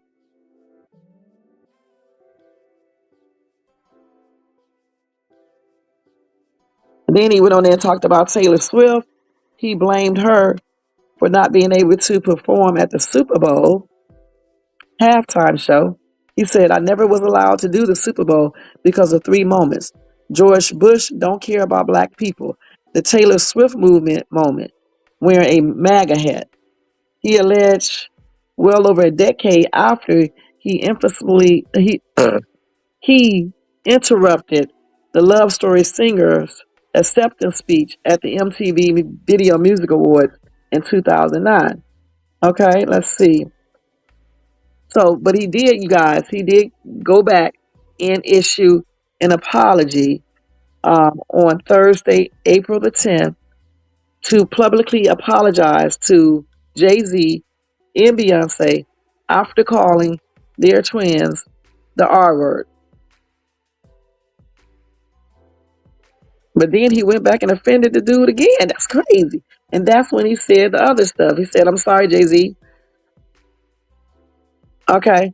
I be feeling bad about my treat, but I still feel I gave my life to this industry, and thought so many people were my family. But when I needed family on some real, real S, none of these rap riggers had my back. Let's read it again. So even though he apologized, he went back and said, I'm sorry, Jay-Z. I be feeling bad about my treat. but I still feel I gave my life to the industry and thought so many people were my family. But when I needed family on some real shit, none of these rap ends had my back. And then that's when he went back again. And he said, do Beyonce ever let Jay get PUS? You know what I'm talking about? I mean, like at least a couple times. This is crazy, man. What the hell is wrong with Kanye West? How you gonna go? You know what? He reminds me of somebody else. He really does. He apologized and acting. You think you guys are cool, you know, at least cordial. Then all of a sudden he comes back and he says something else. When people do this, they got to have some kind of mental issues going on for real. Because what would possess you to apologize at first, say you sorry, talk like you really are sorry, then all of a sudden you go right back and do something else? Something got to be wrong with people that do this. They're not right upstairs. Okay? Because either you don't like a person or either you do. Either you are sorry or either you're not sorry. So why, if you're going to go apologize, why say it in the first place? Why say sorry in the first place? I mean, if you're going to go apologize, why say anything about the person in the first place? And if you're not sincere about the apology, why say anything else? Just don't say shit. That's crazy, man. So what do you guys think about that? About Kanye saying sorry, then he go back right after. He didn't even wait. At least other people wait. At least F boy waits for 2 weeks or a month or so and then go back. But this dude right here, crybaby F boy, that is. At least this dude right here, though, this dude right here, he didn't even wait 1 second before he went back and said something about Jay-Z. He had just said sorry, and then he said what he said. Then he asked him about Beyonce giving him some, you know what? That's crazy. At least once a month. Now that really sounds like someone else. You ever had a man, well, a woman like me, that just lays there while you have sex with her and don't do shit? Okay. I'm just imagining something in my mind right now. I mean, what kind of excitement is that? My damn, you are desperate. You know what I'm saying? If you even, put up with a person that does this, just lay there and don't do anything. It's like if you have to schedule dates or if you have to, um, like Kanye, ask Jay-Z, is she giving you something at least once a month or whatever? That's weird. Who does this? Another thing too, how does he know this? It's crazy, you guys. Man, like I said, Kanye, you need to stop, hun. You really do. Let's see. You say he's just misunderstand. You don't say certain things. He's so mad at Jay for not being his family, not acting like a family. He want to go and attack the kids and Beyonce and all this other stuff. I guess he feel like the Beyonce and the kids are keeping Jay-Z from him. I don't know. I know one thing is crazy as ever. So y'all tell me what y'all think about that. And let's move on to another topic. Man, this dude, he definitely reminds me of somebody. Him and Fuckboy. Mm-mm-mm. But at least Kanye really got some money and some success. He's not perpetrating. You know what I'm saying? At least Kanye has that going for himself. He's not perpetrating, pretending like he got money, he got his shit together and stuff. You know, hmm. Amongst other things, Kanye is not. Okay, that's on everything. So let's move on. Let me get another banner. Let's go ahead and talk about Karmelo, and then I'm going to give y'all some fuckery news. Then we're going to get out of here. Some fuckery news for real. Okay, Karmelo. We're not going to stay on Karmelo forever because I know yesterday I was on it for like 2 hours talking about him. Okay, that case. We'll finish that on Monday. I almost pushed the damn end button. All right.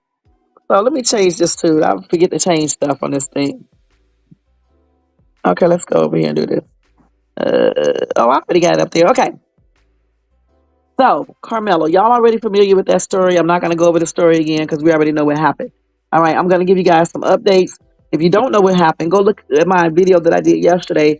It goes completely over. I tell you my opinions about it and everything else, and give you other people's opinions as well. I'm going to say I'm team Karmelo Anthony though, and I do believe it was self-defense. Was it excessive force? I don't know because I wasn't there. I don't know exactly what transpired. I'm just going off of what people are saying on videos and on the information that I read from the incident report.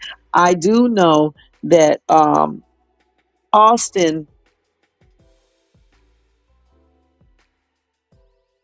went over there and verbally asked this dude to leave, and something transpired within that time. They claim that some people claim that Austin also physically assaulted this kid, and I think so too. I mean, unless I see evidence otherwise, I'll believe that. If he did not physically assault him, he must have threatened him, because there's no way this dude would have said, "Punch me and you see what happens." Okay, there's no way you're just gonna randomly say punch me and see what happens, unless somebody said they're gonna punch you or they try to punch you. Okay. So we also know that Austin physically tried to move him. I'm pretty sure he didn't do it all soft and polite. Okay.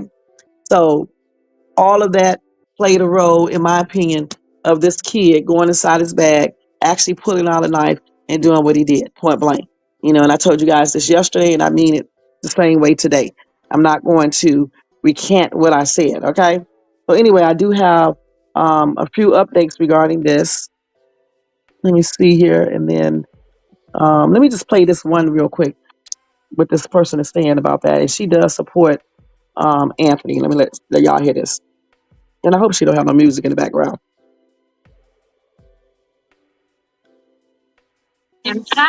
Oh no, I cannot play this. I don't know why people cannot just play videos without playing music. Well, she did say, or he did say, this is a dude. He said, "I am with him and I am praying for him and his family." Okay, and of course, some commenters probably came and tried to attack him, and so it is what it is. And so I'm glad he stood out though, because I'm with this kid too. Okay, and I don't care who don't like it. Point blank. Who doesn't like it? Point blank. I don't care. Okay. So let me go to the next one right here. I forgot to play. I'm gonna have to play this for y'all today too, because I forgot. And I'm gonna play this one too. This is gonna be some fuckery stuff. This may be old. Let me see when did she write this. Yeah, I'm not gonna play this. Let me play this other thing. And this dude is on live again talking about this case. We're not gonna listen to him today. Okay, let's go ahead and go to the next one. A lot of people are doing lives on TikTok regarding Carmelo Anthony. Okay. Let me let y'all hear this one. The truth shall set you free.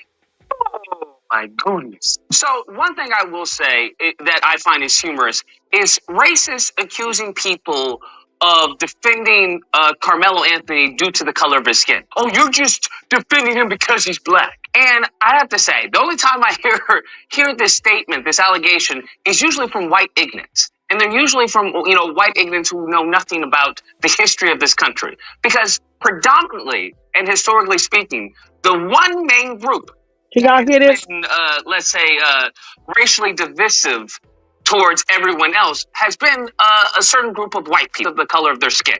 That's what that means. Now, I will argue that after, the first time someone gets a false arrest, that after the second time someone gets a false, allegation, that after the third time, the fifth time, after the 50 billionth time of, racists trying to target a black person and say, okay. Hey, he did this crime, and we all know that didn't happen based off of our previous track record. Yeah, more than likely, people are probably going to side with the black person. They're probably like, that probably didn't happen based off of what we know thus far, based off of previous accounts of this happening. I just find it interesting that the same people who are praising Daniel Penny are now vilifying Carmelo Anthony. Now, the only factor in this, just so we're clear, the only underlying common denominator in many of these cases, whether it's, Kyle Rittenhouse.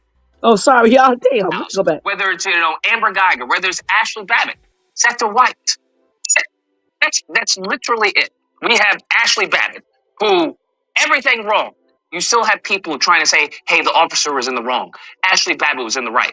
You have Daniel Penny, black man. Now, I defended the homeless black man, not because he was black, but because it seemed a bit egregious to me that someone could take the life of another person who did no physical harm to anyone and didn't say anything threatening any individual on the train. As a matter of fact, that person was lied on from sounded very perverse that there were so many people praising this man, including the president of the United States of America. Oh, the same thing that they claim whenever there's a white kid who shoots up a school. Well, the issue isn't the gun. The issue is mental health. That's what we need to focus on. So it's not a shocker to me how, especially when it comes to the right, how they try to vilify and persecute a black person that they deem to be unworthy. If they happen to be, part of the Sambo elite, okay, then they're okay. But if they happen to have actual, thoughts of their own, if they're not peddling, anti-black propaganda, then they're a criminal. Yeah. Then they're calling them a thug. Right? We've seen this before. We saw this in Katrina, where one family can be like, well, they found food. Oh, nice white family found food. Where the black family, well, they and the truth. Let me see if we got another part on it. Hold on. And he said that, Karmelo was punched. Okay. Let me see. Hold on, y'all. Hold on. Just hold on for 1 second. I guess this is part 2 of it.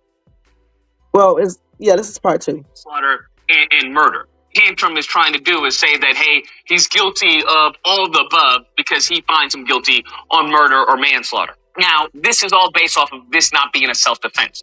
If they find him that he was actually defending himself, which is what a family member has said, that there's video evidence suggesting that, right? Once again, I want you to understand, he's just spitting off the top of his head from a perspective that black person bad. That's all he's doing to appease his white racist audience, the white ignorance that is his audience base.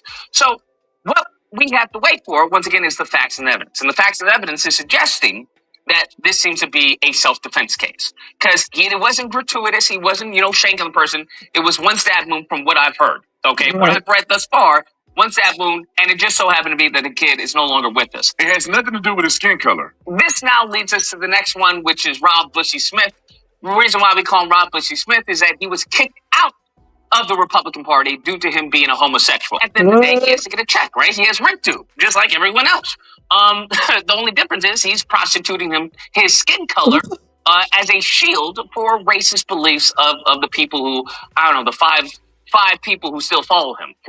But he goes on and talk about accountability. He can't believe the black people, yada, yada, yada. I find this hysterical, them bringing up accountability when we have January 6th. We have white people who are abusing officers, violating officers, urinating on the floor, defecating on the walls, a litany of just degenerate behavior. And there's no accountability for that. For us, all we're concerned, it wasn't an insurrection. It was nothing more than a tourist attraction. So, but once again, that's a privilege they're allowed to have. Black people always have to be held accountable. There's never a point in time in the history of this country where black people haven't been held accountable. That doesn't exist. Damn. So I find it a bit, I find it ironic that you're talking about accountability for black people. But they're upset that black people are defending black people. They're upset that black people are actually supporting black people. That's what they don't want. Because what all these coons do is that they want division. And that's what you have to understand. When it comes to, they not a black American, they African. All that stems from division. That is a tactic of racists. That's what it is. If you look, since we got here, that's always been a tactic to divide and conquer. That's what they were allowed, and that's what they promoted. And so if we can divide amongst ourselves, their job is done. That's easy for them. So all these, the coon force does is try to divide black people. They try and bootlick for white people because those are the ones who are giving them the money. And they're in a position to give them the money. You have to forego all integrity to have such a position. And it goes back to the scripture where it says, for the pocket knife that makes found innocent of manslaughter and murder. Tantrum is trying to do is say that, hey, he's guilty of all of the above. And I don't think he's guilty of that either. I don't think that at all. And I told y'all that already. Let's see, part 3. Big man. Oh, my okay, wait, listen. So what we are witnessing right now is the coon force, because the coon force is out in full force right now. And for those of you who may not be aware, the coon force is nothing more than a bunch of mediocre. Their prime objective is to defend white people at all costs. So when you get stories like KarmeloAnthony, this is where they make their money. This is how they make their living. And regardless of what the context is of the story, their primary focus, like I said, is to defend white people. So they will belittle, they will, castigate, they will deride, they will, do anything in their power to frame the black person, whether they're a victim or not, as the bad person. They are the bad guy. And that's what we're witnessing right now. Kudos to him. If you haven't supported his Go Send Me, I would definitely check that out. They are now screaming and crying about, you guessed it, black people. That's what they're doing. It's a playbook as old as time. It's very much goes back to mandatory manumission, where they reward black people for snitching on possible rebellions and revolts and individuals who wanted freedom. This now is a business, and it's a business that is highly promoted from the right. We see such individuals as Kundis Owens, Brandon Tantrum, Rob Bussy Smith, and the rest of them. And I find it very interesting, the stuff that they're saying. First and foremost, you have Brandon Tantrum. Now, the reason why we call him Tantrum is that the veneer of his, I'm one of the good ones, happened to fall apart when Hotep Jesus, pushed some buttons. And then all of a sudden, the ignorant came out. Now, that being said, he comes out and says, what's going on with black people? Why are they supporting this guy? He's going to be found guilty, yada, yada, yada, yada. The issue that I find, because it's always funny when, an officer of 6 years try to give his full understanding of the law, because most officers don't understand the law. They understand how to utilize the law to arrest you. That's the extent of their law. But when it comes down to it, his presumption of his whole display is based off of the belief that he believes that Anthony stabbed this person in the heart intentionally. There's no data, there's no evidence, there's no facts and evidence, as I say, that leads to that conclusion, aside from black person bad, right? That's all there is. That's what they run off. We've seen this time and time again. When it comes to Breonna Taylor, he's tried to do the same thing. When it comes to George Floyd, he's tried to do the same thing. When it comes to a litany of people, okay, Trayvon Martin, the list goes on, unfortunately. This is what they do. I miss you like a whole fish fly. Now, I will say the only thing that I see that they may get him on is with the knife. From what I've read, it's been a pocket knife, and the pocket knife is legal under state Texas code, but in school grounds, it's illegal. So they may get him on that, but he can be found guilty of I think it's like a misdemeanor. They are big bad. Okay, so that was some insight from, I guess his name is Lucas. Okay, he got on his sauce sander. Well, I guess somebody else may have shared this on here, but his videos go on and on, guys. And the thing about it, I agree with a lot of stuff he was saying. Okay, y'all already know this. I don't think this was no daggone premeditated situation. I don't think the dude was really trying to unalive this kid. I think he just reacted because he felt like his life was in jeopardy, point blank. And you were not there, just like I was not there. So we don't know what this dude was thinking. But I'm putting myself in this situation. If somebody physically puts their hands on me, I'm going to defend myself as best as I can. I'm not thinking about, I don't want to hit this dude or this girl back. I'm just doing it. And that's the same thing he probably was doing. All right, point blank. And for people to sit here and say, well, he just pushed him, so he should have pushed him back. Were you there? Okay, were you there? When people out in the public just do stuff to you, what do you do? Okay, and even if you do walk away, you're grown. You're not a kid. All right, and they may not be in your actual space. This little boy was sitting there underneath that cannabis tent, minding his own business on his phone. All right, this kid sitting in a tent next to him, or whatever the case is. I don't care where he was at. Anyway, he started talking to this boy Anthony. All right, and starts asking him, telling him he doesn't supposed to be in his tent. Period. Now, I was wondering, how did he know that Anthony did not attend the school? But maybe when they were having their little argument or whatever, their big argument, maybe Anthony told him what school he went to. But that can't be 100%, true right there, because the reason why he approached him, why Austin approached Anthony, is because he knew that Anthony did not go to that school. Okay, so therefore, how did he know that? Just like I said, how did he know Anthony didn't go to that school? But like Jermaine said, because Anthony was on the football team, so maybe they played each other, or maybe they talked on social media, seen each other on social media, and that could be the reason why he knew that Anthony did not go to that school, and so he told him he don't supposed to be here. Now, what transpired within that time, with the argument, they probably was going back and forth at each other. But I bet you, Austin, initiated all that. Okay, the response back because of what he said. You leave out of this tent, and then when the dude probably told him he's not leaving, that's when he could have said, "I'm gonna make you leave." Some people said that he threatened to hit him, punch him, and that's when all this is allegedly. That's when Anthony went on and went in his bag and took that knife out. But he did warn him. He warned him and told him, I'm gonna do something to you. I'm gonna let you see if you hit me, you punch me. I'm gonna let you see or whatever. But he warned him. That's what I do know. And when somebody warns you, that means you back off. And I'm still trying to figure out why the coaches did not come over there and assist the situation. You had more than one coach there. I was even told that Anthony's coach was there. So why didn't any of these coaches or one of these kids run over there and get the coaches? Okay? When they was arguing and study edging it on. Okay? Egging that on. And we know they did that. Now they claim they have video footage. I can't wait if we get a chance to see that because that's going to tell the whole entire story. It's going to tell if it was actual self-defense or not. It's going to tell you guys that. And I can't wait to see that because I really do feel like that, he used self-defense. That's why he did. Listen, that's why he did not lie. That's why he did say it's not alleged. I did it. I mean, a lot of people don't agree with that because you incriminating yourself. But listen, this dude is not a thug and used to being interrogated by police. They wasn't even interrogating him then. They were just talking, and he just didn't know. He's just a kid. He just didn't know. All right, and so he just told them it's not alleged. I did it. But yeah, he probably shouldn't have because social media and people other places are using that and just going, all over the place with that. And then people are not looking at this correctly. We know a child lost his life, just like many other kids lose their life in situations like this. All right. But the thing is, we still have to look at all sides of the story and look at what actually happened. All right.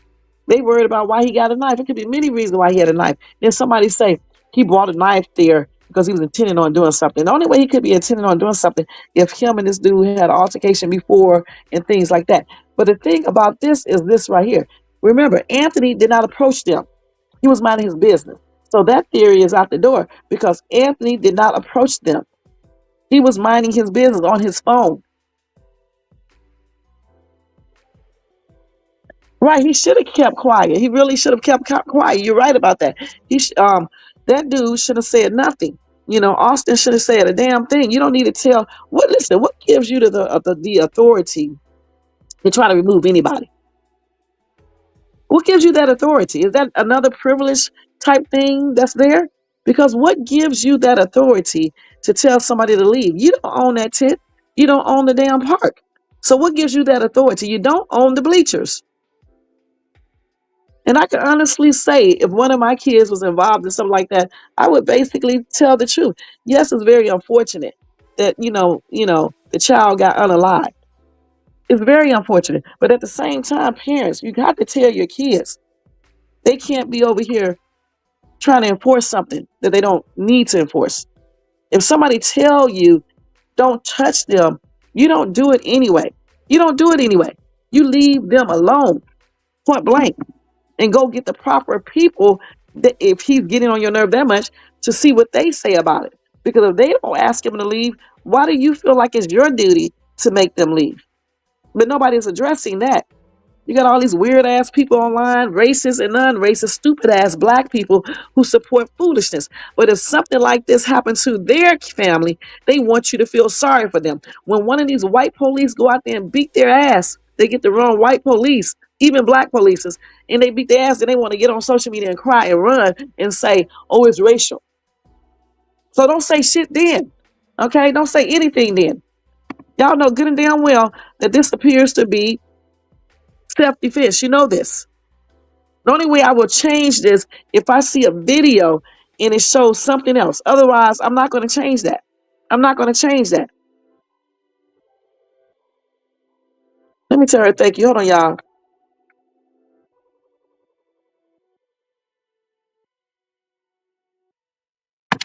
Okay, so like he said, like Lucas said, we need to really wait until we see the physical proof and hear all of the witnesses, not just kids, but grown-ups, because it's this one witness. I don't know if he was actually there or not, who claims he saw the whole thing. Let's play his again too. Okay, I was looking at my own video right here. Let's see. So, well, I don't want to watch this dude live. Let me do this. Okay, let's listen to the witness.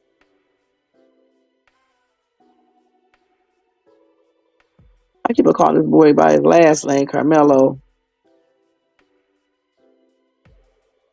Let's see if we can hear him again real quick. This dude right here. Crazy bad. Everybody trying to get back to their cars or get in, places where they, wouldn't Can get y'all hear this good? wet.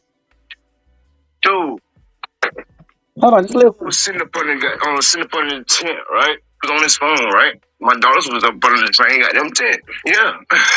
So I'm paying attention to my kids, but at the same time, they're in the same vicinity. So I'm watching everything going on around it because I'm there for my children.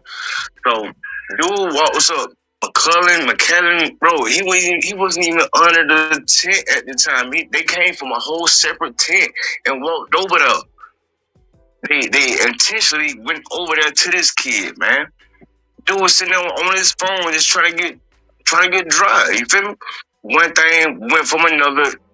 They grabbed this man and they tried to punch on dude. Dude went in his bed and they went to try to jump this dude and punch on this dude, man. And he protected himself, dude. That's what happened. Yeah. It wasn't just one. It was both of them, bro. Austin, the dude that got unalive, and his brother physically went over there to intentionally. It's not to the point that he brought a knife. For one, it wasn't on school property. The school is at least 5 to 10 miles away. It was community track meet, bruh. It wasn't a school track meet. So he had the right to have a knife on his person, bro. It was raining. It got rained out like crazy bad. Everybody trying to get Let's listen to it again. or get in, places where they, wouldn't get all extra wet. Dude was sitting up on the tent, right? He was on his phone, right? My daughters was up under the same goddamn tent. Yeah. So I'm paying attention to my kids, but at the same time, they're in the same vicinity. So I'm watching everything going on around it because I'm there for my children. So dude walks up, McKellen, bro. He wasn't even under the tent at the time. They came from a whole separate tent and walked over there. They intentionally went over there to this kid, man. Dude was sitting there on his phone just trying to get dry. You feel me? One thing went from another. They grabbed this man and they tried to punch on dude.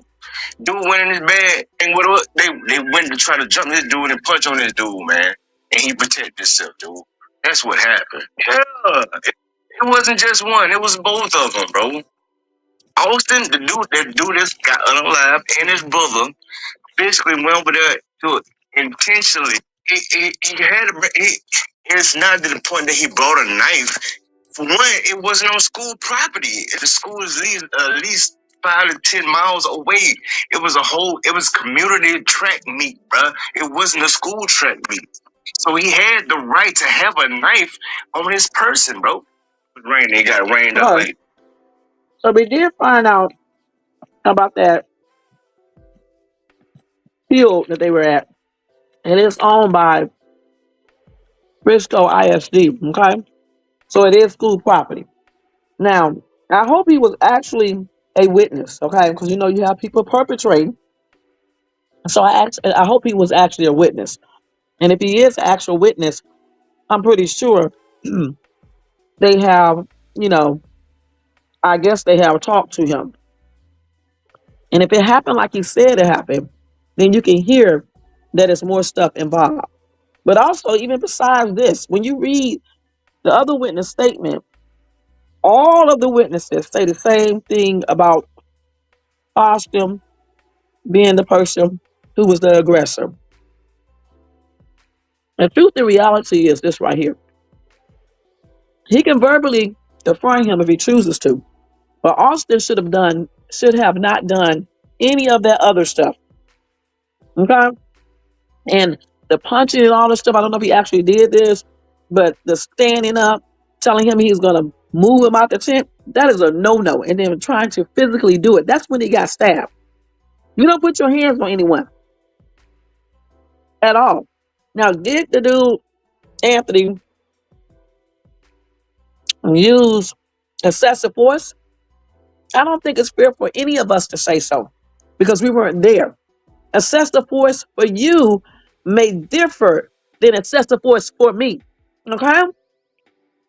And that's what his defense attorney is probably going to argue because he got this 200-pound boy going against this 100 and some pound dude. Okay? And his twin brother was there. And then the rest of whomever else was there. They could have all jumped in. But in the court of law, they don't go on could have. So the thing about his brother was there. We don't know what role, if any, his brother played in this. But even if his brother didn't play any role in this, they claim that Austin weighed at least 200 pounds. Okay? What I do know is that Austin did put his hands on Anthony. Okay? So I don't know how hard he pushed him. I don't know what else transpired. So I can't say if excessive force was used or not because I wasn't there to witness. And I'm not Anthony. All right. As far as the knife thing, again, of course, nobody should be carrying weapons in a world where nobody harms people. But we don't know the reason behind him carrying a knife. I doubt it was to come near and unalive somebody, though. And I doubt very seriously it was premeditated. Okay? Because he was minding his business. He wasn't talking to them. They started with him. All right? He started with him. Anthony wasn't talking to them. Then I heard another rumor that he had permission by one of the coaches to be there. I don't know if that's true or not. And if he did, that's even more crazy. And then you got coaches over there. So you mean to tell me none of these coaches saw him sitting over there underneath that tent, that canopy? If they didn't come there and tell him to move, why did Austin and his peeps feel like it was their duty to come and say anything or for Austin to say anything? Why? Now, just like Lucas said, and Jermaine and some other people, I can see this being self-defense from what I have in front of me right now and from what I've seen, but I don't know about the knife thing on school property. All right? Because even though it's not at the physical school, we already looked up the place and it's owned by the Frisco ISD school system. Okay? So therefore, that's still school property. And you don't supposed to carry any weapons on school property. So I can see that, or maybe even a lesser charge. I don't know. But I know one thing, people shouldn't be saying stuff based on race, because I don't care if that would have been vice versa. I would be saying the same exact thing. Okay. If Anthony would have did that to Austin and unalived him, I would say the same exact thing. I would say Anthony didn't have no damn business pushing on Austin. Period. He shouldn't even be questioning him, but you can question people if you want. Just when they tell you to leave them alone, you leave them alone. And you don't put your hands on anybody trying to physically remove them because you don't own a damn thing up in here. Even if you own it, you don't need to do that. Because people these days will come out or come back with something. But you want to always do stuff with an intelligent mind. So I would be saying the same exact thing. For me, it's not about race. It's about, what is right. Okay, y'all sit up here calling this little boy a teenage murderer, like he been walking around unaliving people all day on all his life. Then y'all floating around lies and stuff on the internet and don't even have no real backup. You getting computer generated shit and stuff y'all done made up and saying this is him. That's crazy. The dude does not. He has good grades, 3-point-some grade point average, just like Austin. Austin grade point average was 4.0. Okay, this dude, Anthony's grade point average is 3.7 or somewhere around that. It's higher than 3.0. Then they show a picture of Austin with the GUNs and his brother with rifles. I mean, trying to paint the picture that they are bullies. That does not paint a picture of nobody being a bully. They were hunting, and I'm still gonna say that. So they were taking pictures. Then they put up the picture of Anthony, that he saved somebody's life a couple years ago. That's a good thing. Okay. But to be sitting up here doing all this foolishness on YouTube, and on other social media sites and the newspaper and things like that, and somebody lost their life, another kid is losing his freedom, maybe, it's just plain and ridiculous. They're both kids, okay? Austin was a kid. Anthony is a kid, okay? To y'all grown ass people, we should never be walking around here just looking at color of the skin and saying stuff that we don't know for sure. Okay, you don't know. They didn't show any evidence yet. They didn't show any evidence yet that says Anthony deliberately and premeditated this entire situation. They haven't shown anything. What they did show is that Austin is the aggressor. Then y'all want to go out and say, well, he should have beat him up. He should have pushed him back. That's what y'all say. And you guys are the same type of people would go out here and get mad on the street because somebody got in front of you and jump out your daggone car and go crazy. You're the same type of people who would be in your car blowing your horn, cussing people out, and they didn't even say anything to you. Okay? So don't come to me with all this BS when y'all do even crazy stuff yourself. That's why some of these kids be doing this stuff. So again, I am with Carmelo Anthony all the way, and I am glad that his go send me or go send whatever account.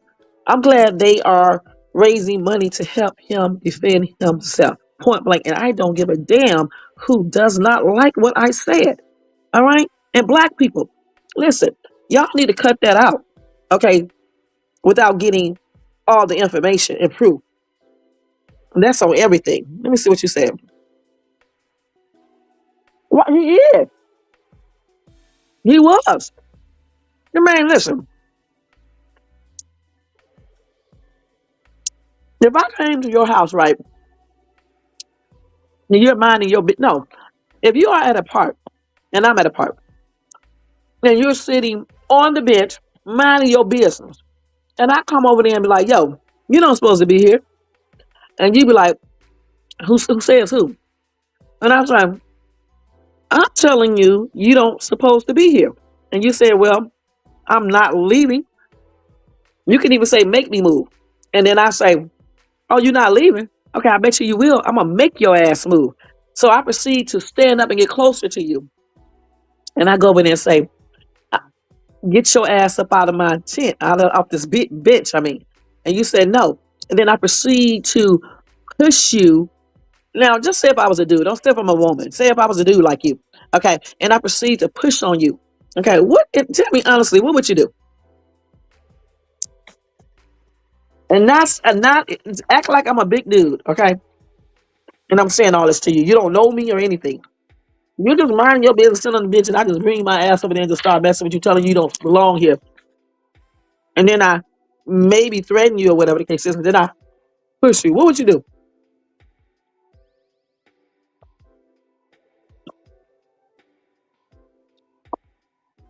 Whatever it takes. Because you don't know who else could be with me, especially if I come over there and I got friends right there with me or close to me that can come over there once we get into an altercation and they can jump in him. We have heard of scenarios like this so many times where friends, siblings jump in it and severely hurt the other person or unalive them, okay? So y'all miss me with that bull crap y'all talking about, for real.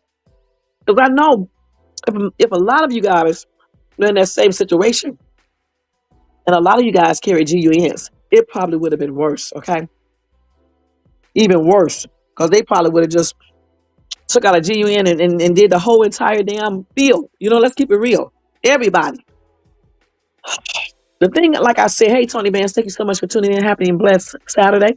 The truth of all of this, and I promise you only heard one person besides myself say this.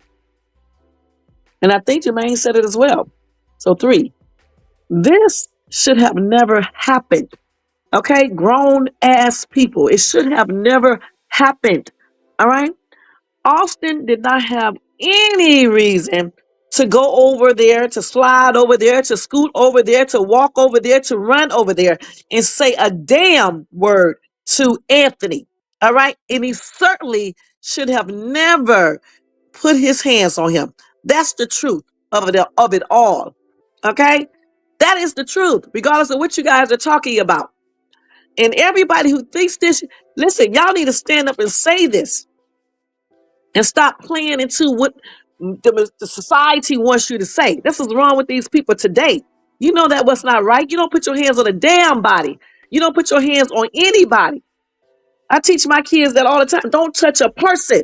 And you certainly don't need to tell somebody what to do if you don't daggone own the daggone place that you're trying to put them out of. All that little boy had to do, if he felt like this little kid does not belong here, is run his little butt over there and tell the daggone coaches. And if something would have popped up off of that, then it just would have. Okay, but go do what you're supposed to do. Okay, go get the proper people. But I doubt that boy would have did all of that. I bet you if the coach would have came over there and told him to leave, especially if more than one came there, I bet you he would have got up and left. I bet you in that pouring rain. So y'all cut all that shit out because y'all know good and damn well if it was pouring rain, y'all asses would have sat underneath that tent too. And listen, stop saying that this dude was expelled because I just don't see anything like that. And even if he was expelled, so damn what? Just because you've been expelled for having a weapon, a knife in your bag, it does not mean you out here stabbing up some damn body. You could be having that knife in your bag for many different reasons because people could have been messing with you and you just try to make sure you stay safe. And just so happened they saw it at school. The damn rules are if you bring a weapon, you get expelled. So y'all stop with all these lies and stuff. Okay, let me go ahead and look at this one right here, y'all. Get back to their cars or get and So this is the same. Finally, y'all, a witness came out and made a statement in the Carmelo Anthony case, and I have to let y'all hear this because this is the piece I think it's the same, dude. I've been waiting and waiting and waiting for the witnesses, for the students around the situation to see what happened, and this is what he had to say. Yeah, this is the same dude. Because I think I played it yesterday too. And this is what she's talking about. But like I said, all the other witnesses say who the aggressor is.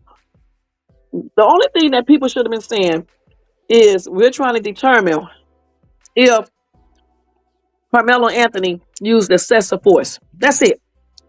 Not he's a thug. This boy is not a thug. Okay? Do you got thugs in your family? He's not a thug. He's not a bad kid. All right? So stop spreading these lies around here.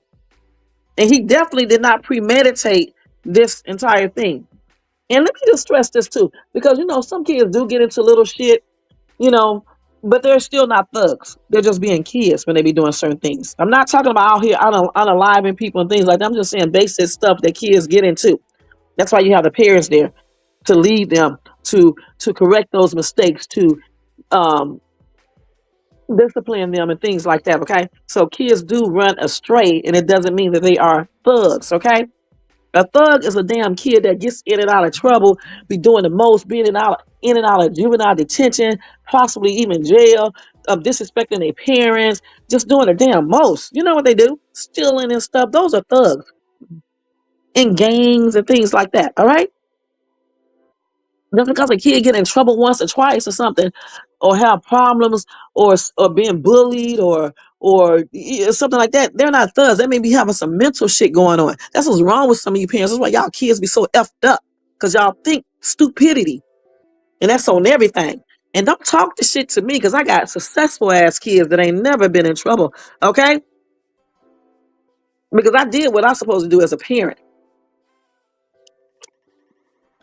Y'all talk shit, it don't even make no sense, man. It really doesn't. See them now. They say 3 people were rescued. Hold on, y'all. 3 people? I thought they said 2 people. Let me get the story real quick. Let me get this right here, because I thought I said 2 before. So let me give y'all some more information about him. Carmelo, let me get it first. Hold on, I got to find it. I forgot what I did, but I know he got a new. They have a new lawyer. I know that for sure. A new defense lawyer. Here it is, right here. Hold on, let's see here.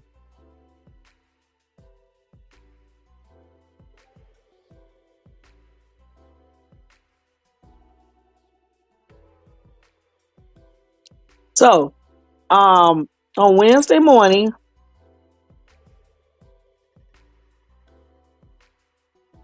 Carmelo Anthony hired a new defense attorney. His name is Michael Howard. They say he is very experienced in criminal law. He is from Dallas.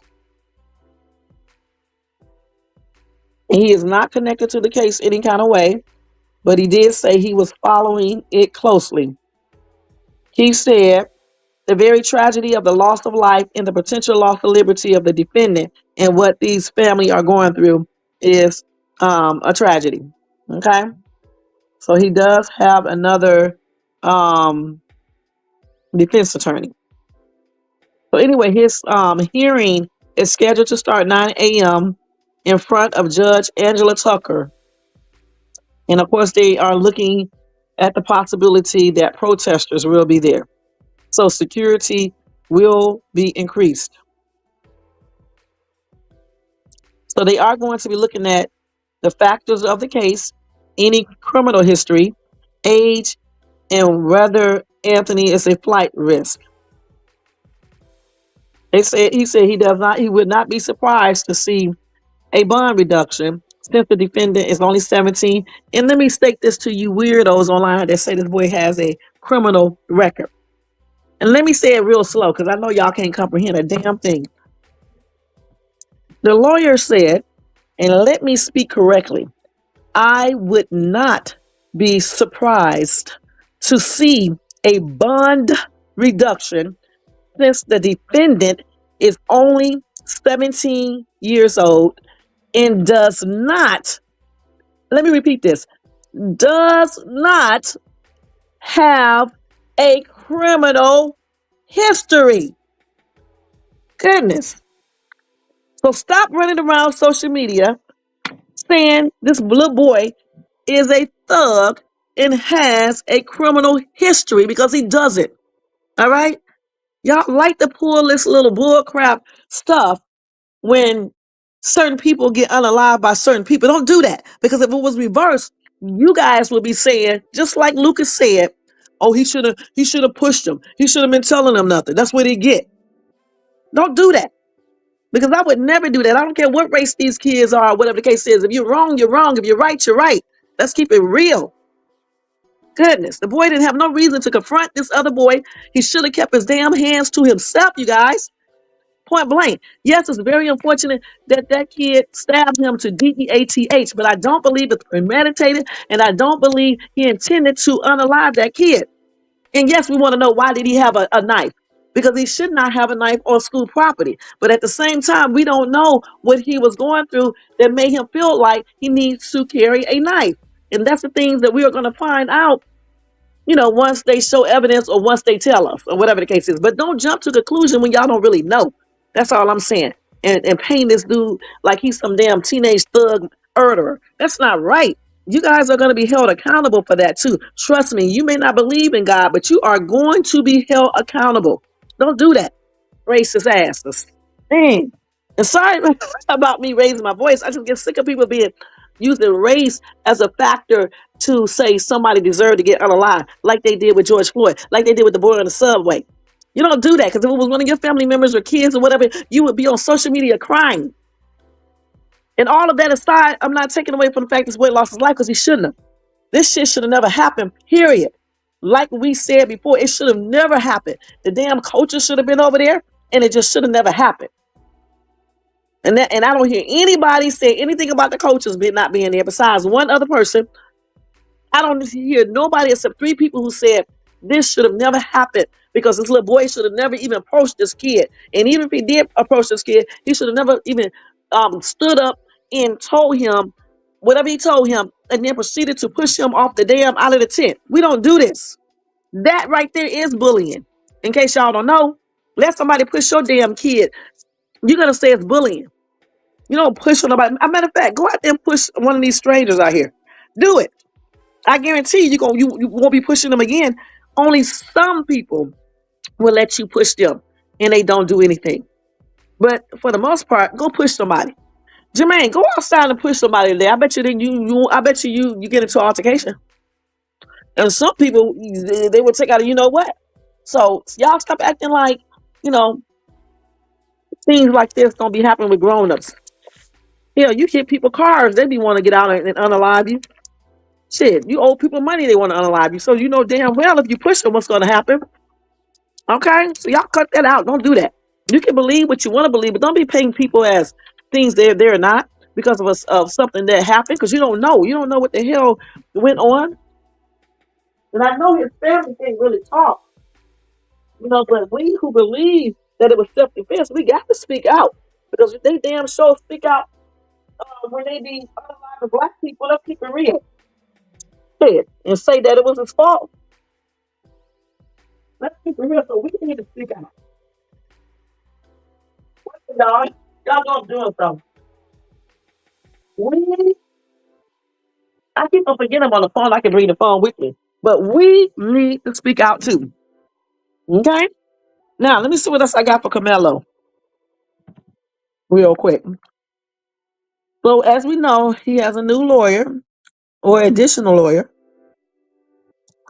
What else? And I think that's it for updates. Let me check real quick to make sure that there are no other updates. Probably not, because it is a Saturday. But you never know.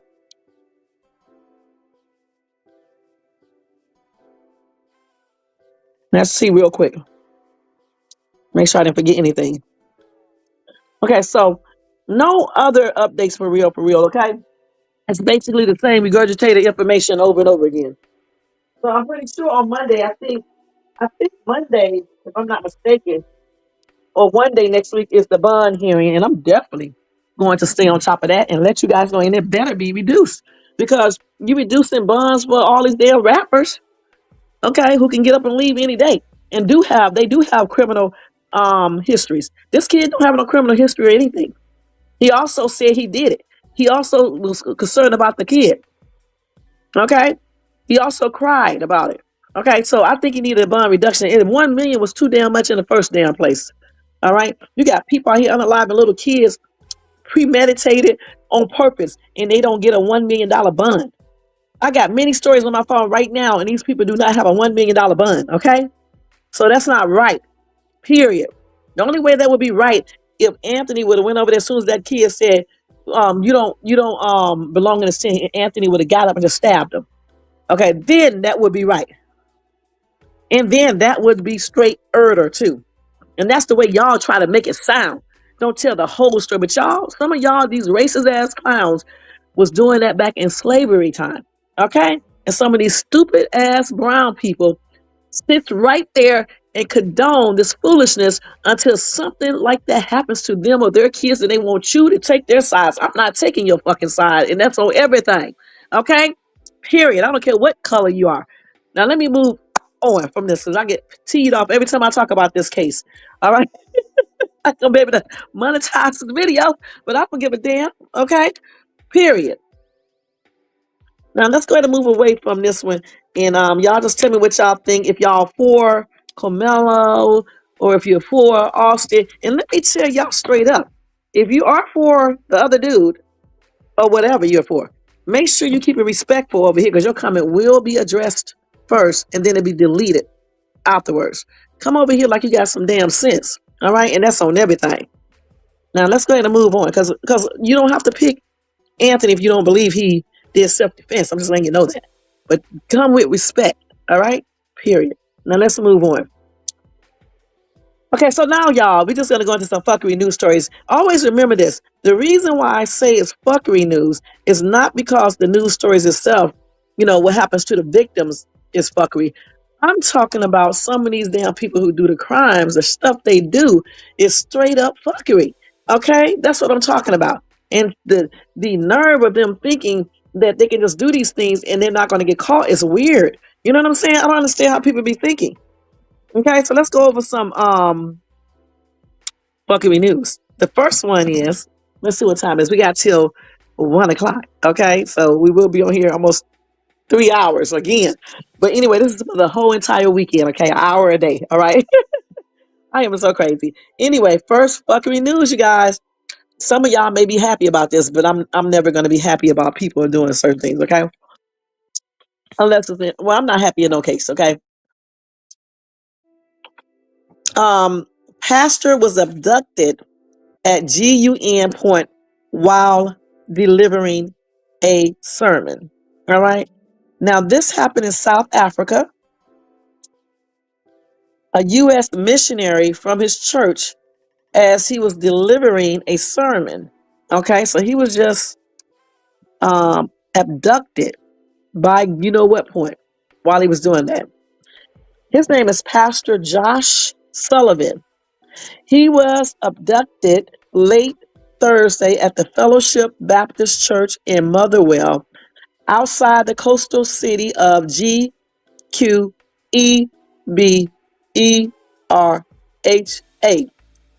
in what appeared to be a kit, you know what, for a ransom. Let me stop. Hold on for 1 second, y'all. Hold on. That's why you couldn't pay me enough money to go to some of these foreign countries and preach the gospel. And I know some people who are into church or saved ain't gonna agree with that. I just can't do it because you don't have no real safety. You know, I mean, I just couldn't do it, y'all. And you got some gonna say, well, you're supposed to have 100% faith in God, which you can, but God didn't say be an idiot. Okay, He didn't say do that. Put yourself right in the line of danger. If we applied that to everything, well, then you would be able to just walk across the street. You can just eat how you want to.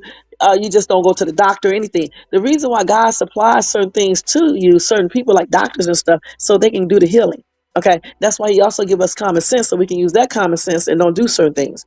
Like I said, I understand they wanted to preach the gospel in that area, South of Africa, but still, it's just like you look at the pros and the cons, and it's just like because it's easy to abduct somebody in these countries. You know what I'm saying? And then what if they unalive him? So anyway, they said, kid, you know what, including by criminal gangs that target people from whom large ransoms can be demanded, have been increasing in South Africa in recent years. And that's another reason why I wouldn't be there. Damn, you can't do well. The internet may not be good over there, but if it is good enough for people to see, you can't do an internet broadcast and still preach the word and get it to them that way. Now I know, like in Nigeria, the internet service is not that good in a lot of places because of their electricity issues and stuff, power issues. But I don't know about South Africa. I don't know if they have constant electricity there or not. But if they do have constant electricity and they can get, internet pretty good, I just don't understand why these pastors, these churches just don't do broadcasts that you can do over the internet unless they are forbidding to watch it. And I don't know what other way they can do it, but I know one thing, I don't know if I could do it. I just don't know if I can if I can, be going to a different country preaching. I don't know if I can do it. Anyway, they said it is alleged that while a sermon was conducted at the church, 4 armed and masked male suspects entered the church. They robbed 2 cell phones and then took the 45-year-old male pastor with them and fled the scene. How are you going to rob 2 cell phones? Okay, but anyway,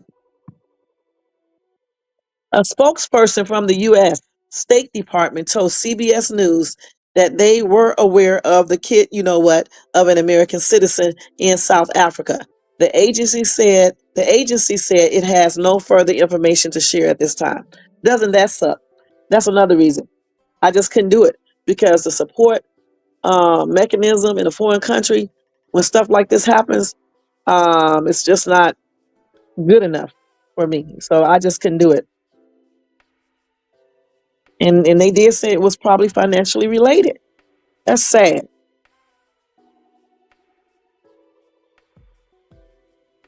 And hopefully, you know, hopefully they don't unalive this dude. Hopefully, whatever they're asking for, that they go ahead and just give it and get this dude back. You know, I don't know. We'll see. But hopefully they will just go ahead and give them whatever money they're asking for and get this dude back. Okay. They said they knew this dude by name. Okay. They forced him into their car and drove off, into his car and drove off. And then they found that car about a mile from the church. So where they took, they probably had another vehicle waiting for him, and they put him in that vehicle and took him to a hideout. His wife was there too, and 6 children when the armed kid, you know what, entered. 30 people in total there. And he has been there with his wife since 2018. So they've been watching this pastor the whole time. 18, 19, 21, 2, 3, 4, 5. 7 years they've been watching him and probably planned the whole thing out. And then finally one day, whatever the target date was, which was obviously the other day, they made their move.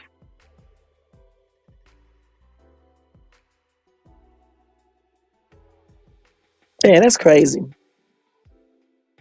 So they said they was trying to finish language school soon and plant a church to the Hosa speaking people, Xosa. Okay. This is sad. Somebody coming in trying to do good for you, and then you kidnap them. But you know, you got criminals there. They don't give a daggone about that. They're just gonna come and get what they want to get. You know what I'm saying? Anyway, his wife did release a statement. She said, I just want to say thank you for the outpouring of love and prayers. We beg you to continue storming the throne room until Josh is safe at home. I hope he is safely returned home. I really do, and I hope they give them whatever money they're asking for, because we know that sometimes these stories end up in tragedy. All right, and there they have had an escalation in GUN violence too. They say each day 33 people are unalived by GUNs in South Africa, and that's according to GUN Free South Africa, a nonprofit advocating for reduced GUN violence. All right, so I guess they can carry those over there. So, like this lady or this man is saying, he said, "Lord, please return this pastor to your people unharmed and in good health." Amen. And I'm going to thumbs it up because, you know, hopefully, you know, that prayer is answered. Somebody said, "Don't go to Africa and push religions onto others. It's not okay." If that's not the reason why they took this dude. They took him because they want money. Okay, but you know, if they can go there safely, Miss Rancho Cucamonga, okay, Cali, if they can go there safely and don't have to worry about getting taken or anything else, then yeah, they can go there. But since their safety is an issue, I just wouldn't be able to do it. Okay, point blank. And I don't think they're pushing religion onto anyone. If nobody wants to hear it, they don't have to listen to it.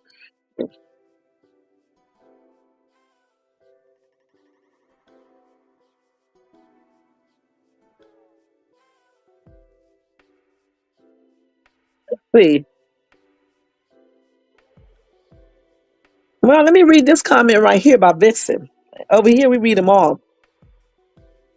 Vincent said, all these California people, these problems have been going on for many years.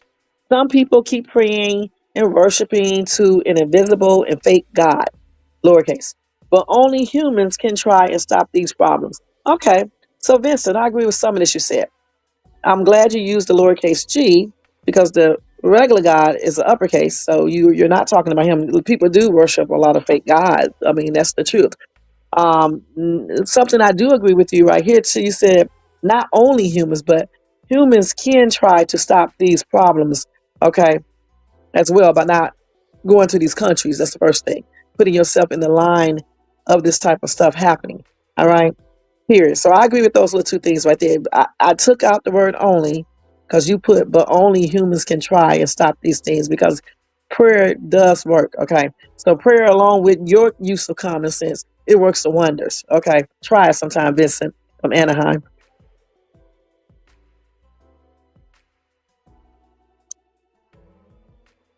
Okay. Somebody said, this is sad. who would do something like this. I'll tell you who. Militant groups, gangs, whatever, in different countries, even sometime here. You know, when they want money, they will go through any means of getting it. Okay. Well, Virgie said this is BS. Okay.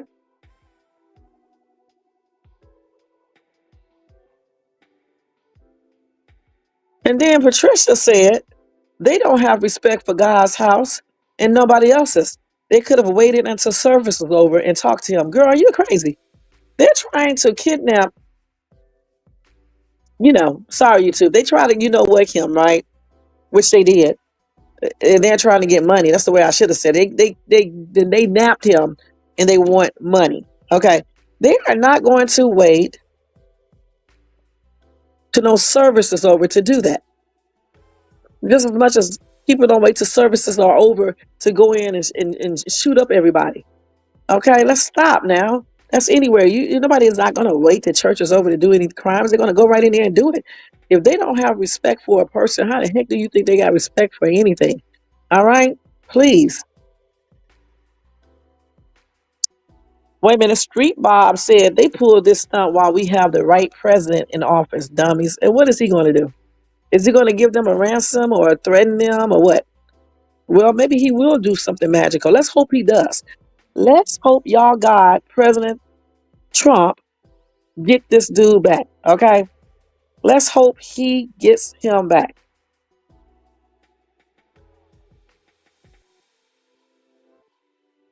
And then Hayes said, from Maryland said, one would think co-president Musk could intervene since that is his country of origin.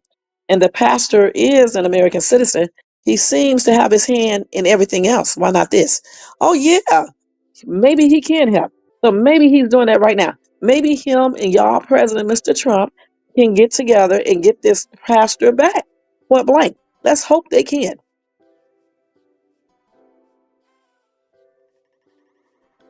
So the thing is, let's hope people making jokes, but I'm for real. Let's hope that they can get together, and especially since I didn't even think about that. Elon is from South Africa. Maybe he can talk and encourage them to get this dude back. But I'm telling you, them dudes, their gang still wants some money. So maybe they can pay them, okay? Because Elon Musk is rich, beyond rich. So maybe he can give them the ransom amount. Maybe not tell them it's coming from Elon. Maybe we don't need him to talk to them. Maybe he can give it to Trump to rescue this dude. Okay? So I don't know. I'm just saying because I'm reading these comments.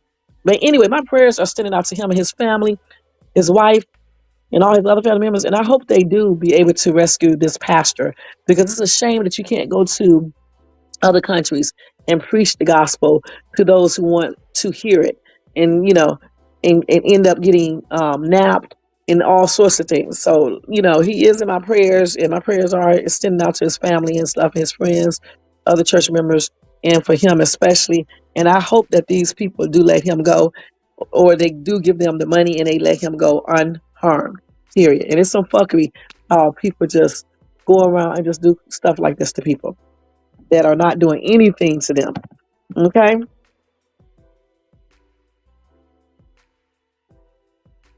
Well, I don't know if this is true, so we're not going to read this. It could be true, though. Let's see what they're saying here. We're not going to read this right now. We're going to hold this and read it later, okay? Because I don't know if this is true. We're going to read this later, okay? Okay, so now, this is not no fuckery, but now they're saying 3 people. I thought I said 2 people were rescued. I did say 2. They did say 2 at first. Wait a minute. So listen, they said that this is in the Hudson River crash, okay? So they said a person is still missing, and it was unclear if there may have been additional people on board. So the crews are looking in the water right now for missing people and any additional people. So they don't know for sure if it was just 6 then. Okay? Let's see. They said 3 here. They have recovered. 3 people have been recovered from a helicopter crash. Okay, this was a day ago. So since then, they have gotten 2 more people. Okay, and Those two were alive at first. All right, so there you go. You gotta look at the dates because they be bringing stuff up on my phone like it just happened today. And then as you look at the day, it's a whole day ago. And then I got the updated information that I already told you, where they found two more people and they were alive, then they succumbed. Okay, you said Trump ain't saving nothing. Okay, that's what you said, Tony. I mean, not Tony, Jermaine. That's what you said, right? You said Trump. I hope he does save this man. I hope Trump, the lowercase God, save this man, him and Elon Musk. I really do. And give that man, that group, that damn money. Because you know what they want. All right? But let's see what other fuckery news we got. And don't forget, the fuckery news is just what the people do, not the actual victims or anything like that. Okay? I have to keep on clarifying that for you guys. So this is some straight up fuckery right here. This guy said, I'm going to assassinate him myself. Man buying one GUN a month since the election threatened to unalive Trump in multiple YouTube comments under the name Mr. Satan. These people are absolutely crazy. I told y'all, they always think violence is the way, man. Be messing with people, then when somebody F them up, then they want you to feel sorry for them. That's crazy, man. Let's play this real quick in the background. So let's see. A 32-year-old man, you guessed it, in Pennsylvania. Yeah, okay. Has been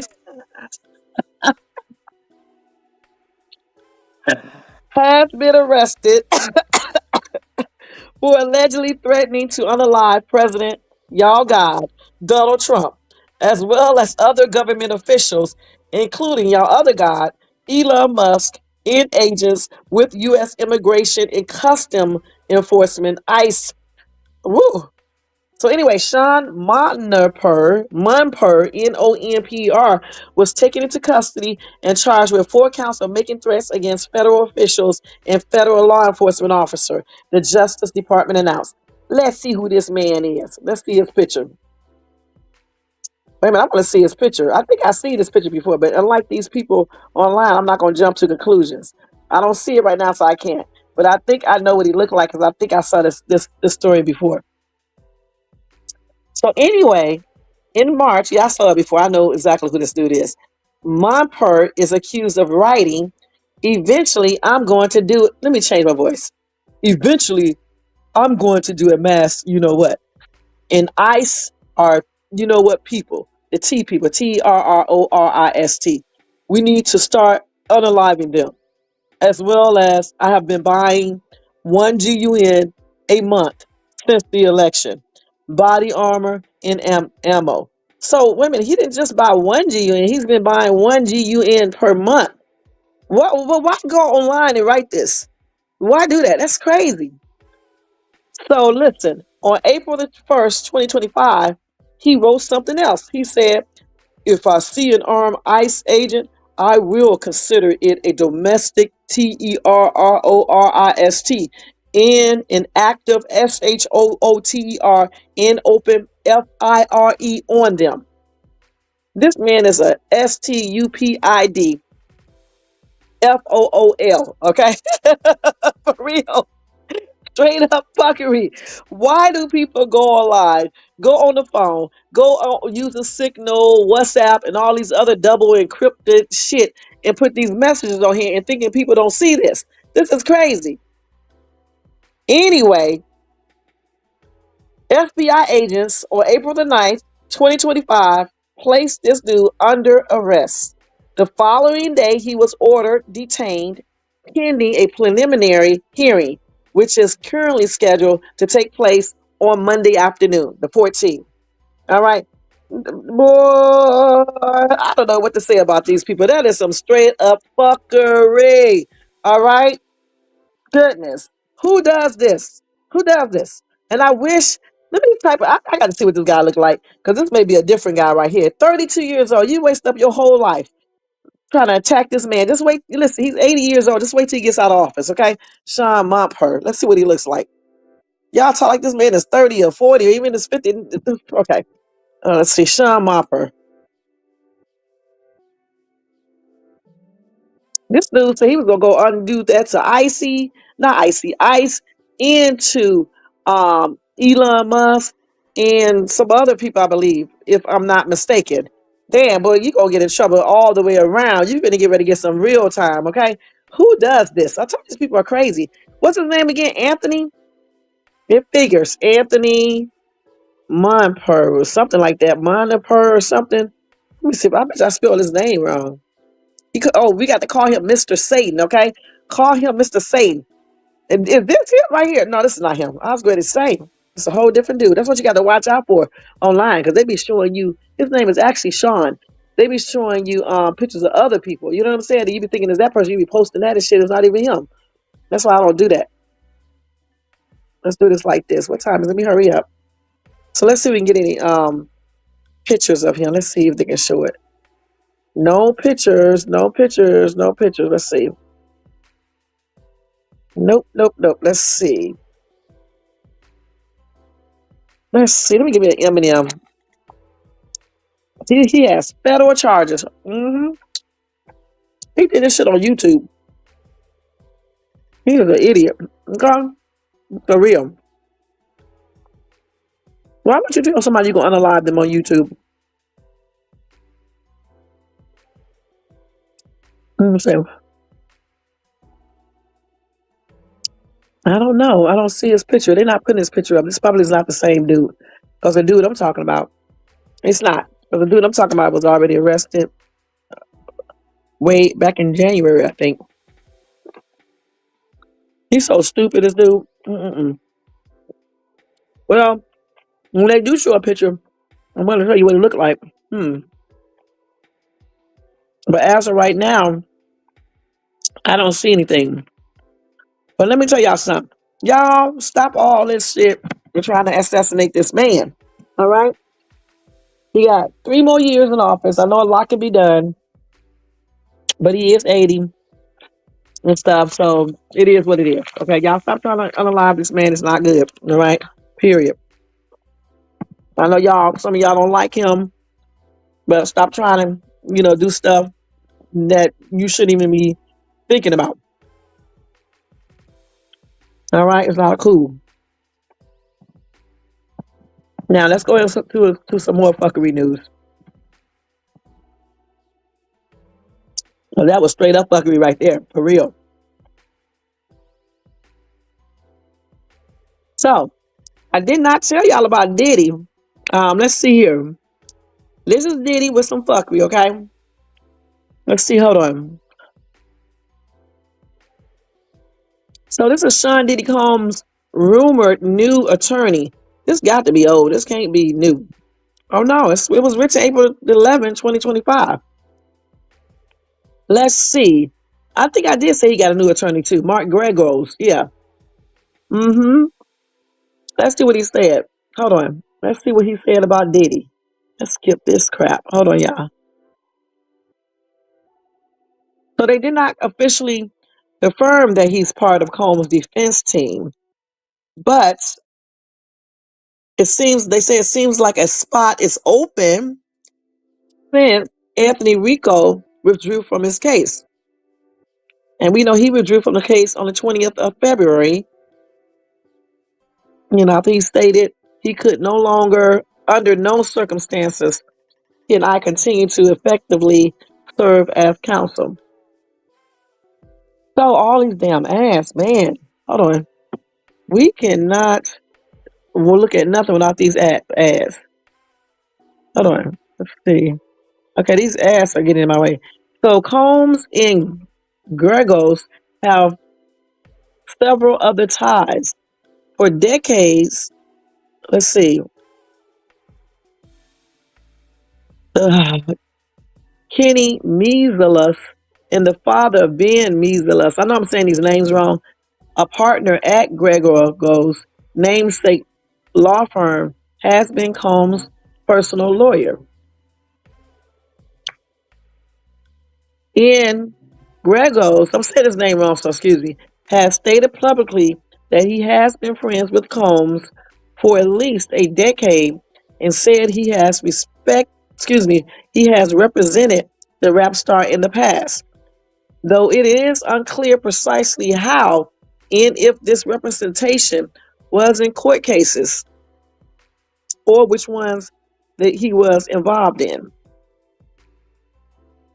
So anyway, like I said, they do believe that Mark Gregor's is now representing Sean Combs in his criminal defense. All right. So again, it's not confirmed. So let's use the word allegedly. So allegedly, he is representing Sean Diddy Combs.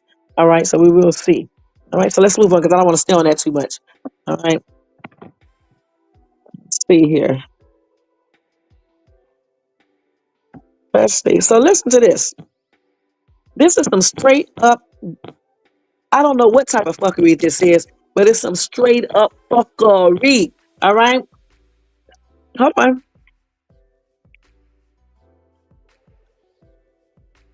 So a mom scrolling through TikTok fell asleep in bed with 1 week old dad. Wait a minute, hold on. They need to write this correctly. The mom was scrolling through TikTok. She fell asleep in bed with her 1 week old. Dad said they had not got around to building a crib. So both the dad and mom was arrested in the newborn's unaliving. Again, this is in Pennsylvania. All right. Let's see. So they let their child sleep in the bed with them.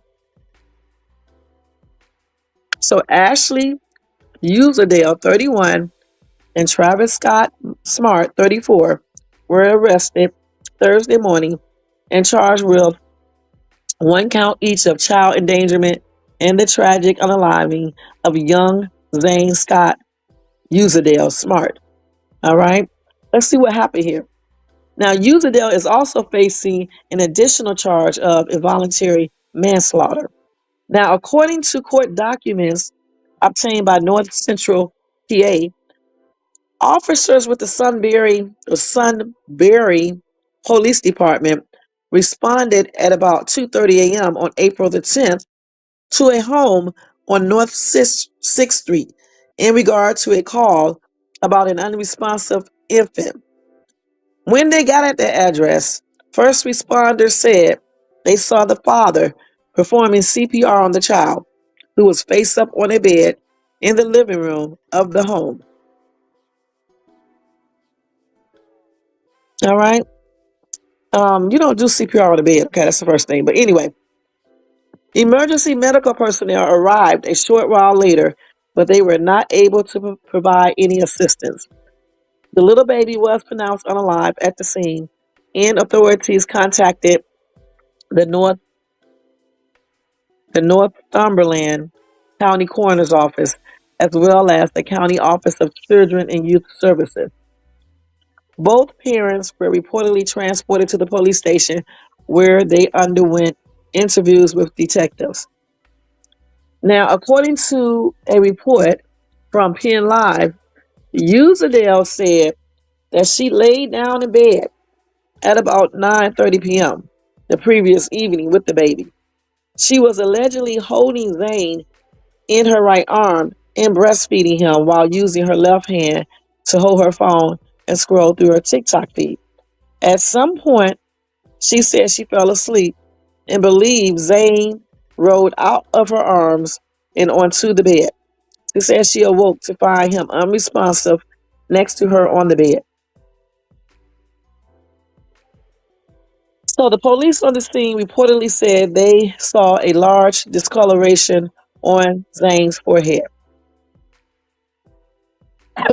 Now, as the questioning continued, Userdale reportedly said that she normally puts Zane down in a pack and play, but claimed it had not been set up on that evening. Smart reportedly said he fell asleep in the same bed as Userdale and the baby at about 11, noting that Userdale typically performed the bedtime routine with Zane. When investigators asked about the baby not having a crib or bassinet, Smart allegedly responded, they haven't gotten around to it. He allegedly added that Userdale tends to fall asleep with Zane in her arms. 3 other children were at the residence, and authorities reportedly placed them in the care of Children and Youth Services.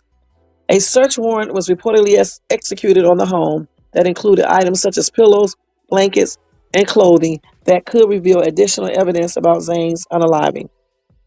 Both parents were booked into the Northumberland County Jail. Usedale's bond was set at 50,000, while Smart's bond was set at 10,000. What do you think about that? Do y'all think that was fair? Now, I'm reading this article and I'm thinking a lot of parents have their babies in the bed with them and breastfeed them. And I don't think she intentionally suffocated her child. Okay. I don't know about that manslaughter charge, y'all. I just don't. Some of y'all may not agree with me. I just don't know because they didn't intentionally do it. It wasn't even thought about or anything else. And I know manslaughter is not murder, but still, I don't know about that because, a lot of parents have their children sleeping with them. Now, I will say, how can she forget that she's holding her baby? But I guess if you go into a deep sleep, I guess you'll forget, because I think I would have woken up. Because, I'm a parent. I mean, I have had kids. I have laid down with them. I always knew that they were there. I can sense if they move or anything else. You know what I'm saying? I mean, why didn't she know that? That's all I'm saying. Of course, either crush the child or either the child suffocated because when the child fell into the bed, the face was probably in toward the mattress, the sheet or whatever. I don't understand how they got him a manslaughter and or anything like that when it was a mistake. That's all I'm saying. And they were just co-sleeping. And you can go on YouTube, you can find many videos where people are co-sleep. That's crazy. I don't listen. And just so y'all know, I'm not racist. They are white. And I do not agree with their arrest. I just don't. I mean, I don't. Somebody tell me why they should be, arrested and charged with manslaughter and got bonds and all that other stuff. So this lady said, "This is what we are arresting people for now. We let real criminals run wild and arrest prior parents of a newborn. Who hasn't fallen asleep while breastfeeding before, especially the first week? This is ridiculous. Go after the real criminals, the ones raising hell in the neighborhoods all over, robbing people, unaliving people, gang banging, shooting up houses, dealing, stealing cars, etc., etc., and doing other stuff. How about we quit giving them breaks and leave the innocent people alone? These parents already faced the ultimate punishment. They lost their baby." Well, Charles said, "You are part of the problem if you don't see anything wrong with what happened here." I do see something wrong, you know, but at the same time, I don't see it as a criminal offense, okay? Because a lot of parents would be in jail if co-sleeping with their kids is wrong. Now, they don't recommend co-sleeping just because of this reason, but a lot of people do it, okay? So then Allie came back and said, "No, you are part of the problem. Co-sleeping isn't a crime. It's the biological norm. Crib, you know what? It's because mothers are not close enough to their infants to keep them alive and cause flat heads. Okay? Co-sleeping is not a crime. They do recommend that you don't co-sleep, but it's not a crime. Okay?" And cause she said what she said, I don't think she's part of the problem. Because I'm a parent, I breastfed, and I had my child, all of them, sleeping with me, from time to time when they fall asleep. And plus, I can watch them more carefully. But this chick, I'm just trying to figure out how does she not know. But again, I'm not her. Maybe she was real, real tired. Let's hope no drugs was involved or anything like that. I just don't know.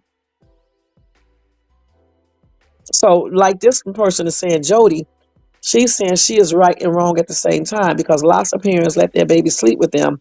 I personally wouldn't sleep with a baby. Too many things could go wrong. Well, a lot of people do co-sleep. Like I said, you can go right to YouTube right now and look it up. But you got to be very, very cautious. And again, I mean, this lady had 3 other kids, so she should have known. Okay, so I don't know. I don't know exactly how she didn't realize this unless she was really, really exhausted and didn't realize the baby had moved out of her arms. You know. But you can, when you're breastfeeding, you can fall asleep. You really can. And somebody said what I said. I don't agree with this unless you think there was extreme negligence or they were being malicious. This is worse than pouring salt in an open wound. This is a opening. What? This is opening a wound over the wound, then putting acid into their bloodstream. If this was malice, throw the book at them. Otherwise, the natural consequences are enough. And I agree with that because it was a mistake. I don't think I don't know, but I don't think she did this on purpose. I mean, as long as she wasn't high or anything like that, I don't see this as being a crime. It's just a terrible. No, it's not neglect.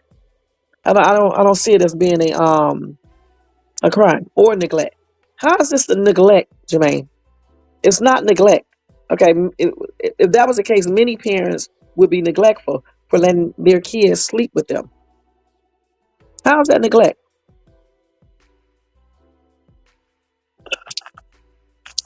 Now, the bruise on the forehead is the thing that I'm wondering about. What type of bruise was it? Now, if that bruise indicates they was doing some type of child abuse or something, that's a whole different story. Because yeah, that bruise on that forehead. This lady said she got 5 kids. All her kids slept with her, and she only put them in a crib or a bassinet if she had something to do. I was scared to put mine in a bassinet or crib like when they first was born because I was scared of the infant, that syndrome type stuff, and I wouldn't, see or know. So when I had mine, not in my arm but on the side of me, and my soon-to-be ex did not sleep with me or anything, I would have pillows, way at the end of the bed in case they rolled. Infants usually don't roll, but every now and then you may have one that can. And I would make sure they land the right way and things like that. So I don't know.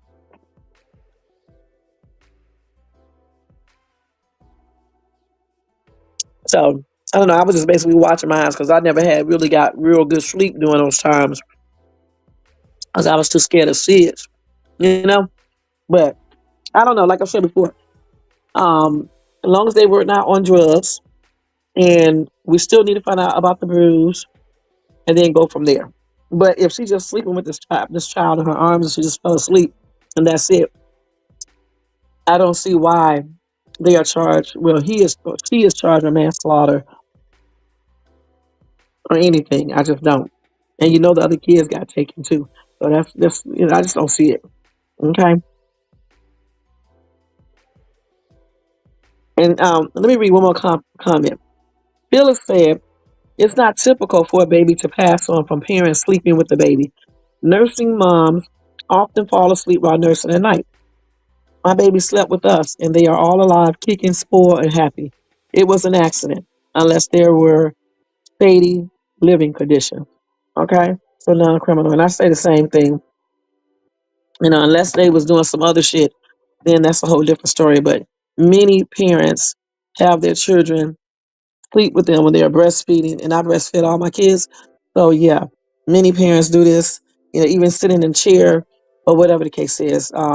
You just got to be mindful. You shouldn't do it because they say don't co-sleep. You know what I'm saying? That you can get a bed to sleep right next to you. Let's put that out there because because some people do sleep very hard and they may roll over on their child or some drop them or whatever the case is. So you shouldn't do it, but a lot of parents have done it and they still do it. And I just don't see this being a criminal case. Not even neglect. Okay, as long as the other kids are taken care of. The only thing is that mark on the child's head. Okay, so we need to find out what that's all about. All right, so let's move on to the next one because we got about another 3 minutes, and then that's gonna be it. Let's see. But my prayers are sending out to them. Okay, and my condolences. I know they're still sad about their baby and stuff, and my prayers for the other kids as well. And I hope everything works out. And I hope that they did not do anything to add to this sleeping like that because people they be smoking that weed and shit and be sleeping for days and things like that. So hopefully nothing like that played a role in it. Okay, you should hope not with her breastfeeding, but you never know. But they didn't say anything about no drugs or nothing, so I don't know. And he looks tripped out in this mug shot. I'm not gonna lie. Let me see if I can see a picture of this dude. Well, no, he looked like a typical dad. He looked like he's sad. Let me see if I can show y'all a picture of him. If I can do this productively. I know I'm not, but let me see. Yeah, I don't see it. I don't see it, y'all. Sorry. I need to push the damn camera on. Hold on. These damn long fingernails on my eyes, man. I don't know how y'all be wearing them damn long fingernails. Them fake ones, cause damn, these real nails of mine be in the damn way. Let me see. Can't even. That's why I don't like doing this, cause I can never aim this damn camera phone right. I'm showing everything else. Let's see. Go up, Shay. Go up. Go up. Wait. Let's see. Damn, this girl cannot aim a camera nothing for nothing. Let's see. Is this it right? I hope I'm showing y'all a picture. Let's see if I can hold this phone up. This is why I don't like doing it.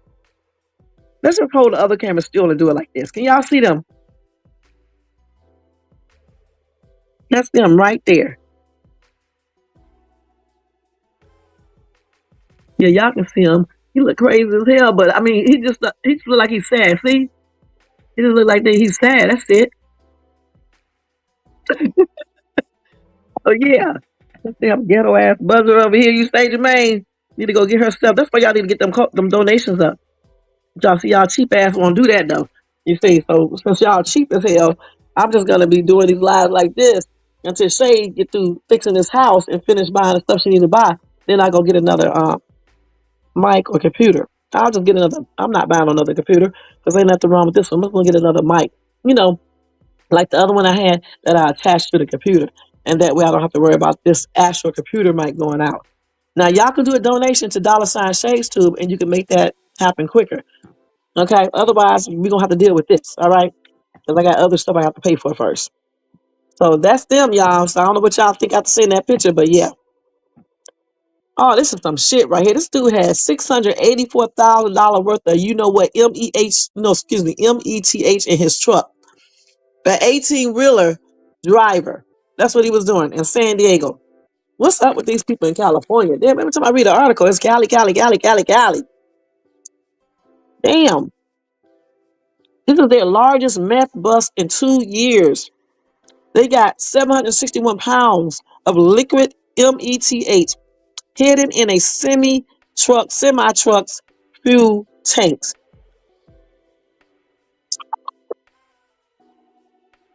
Now, this is a fuckery right here, because who doesn't know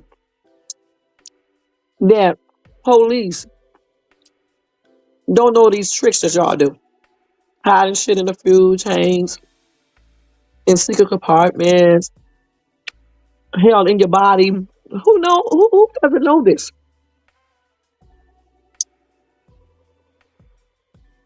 So he was caught on April the 8th. He was on Highway Interstate 215. Did I see this? Because this is not too far from me. I don't think so. What was the 8th? That was on Tuesday?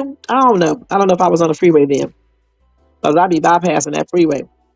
But yeah, they stopped him on the dead going freeway, the Border Patrol, and got his ass. I wonder what company he worked for. Let's see.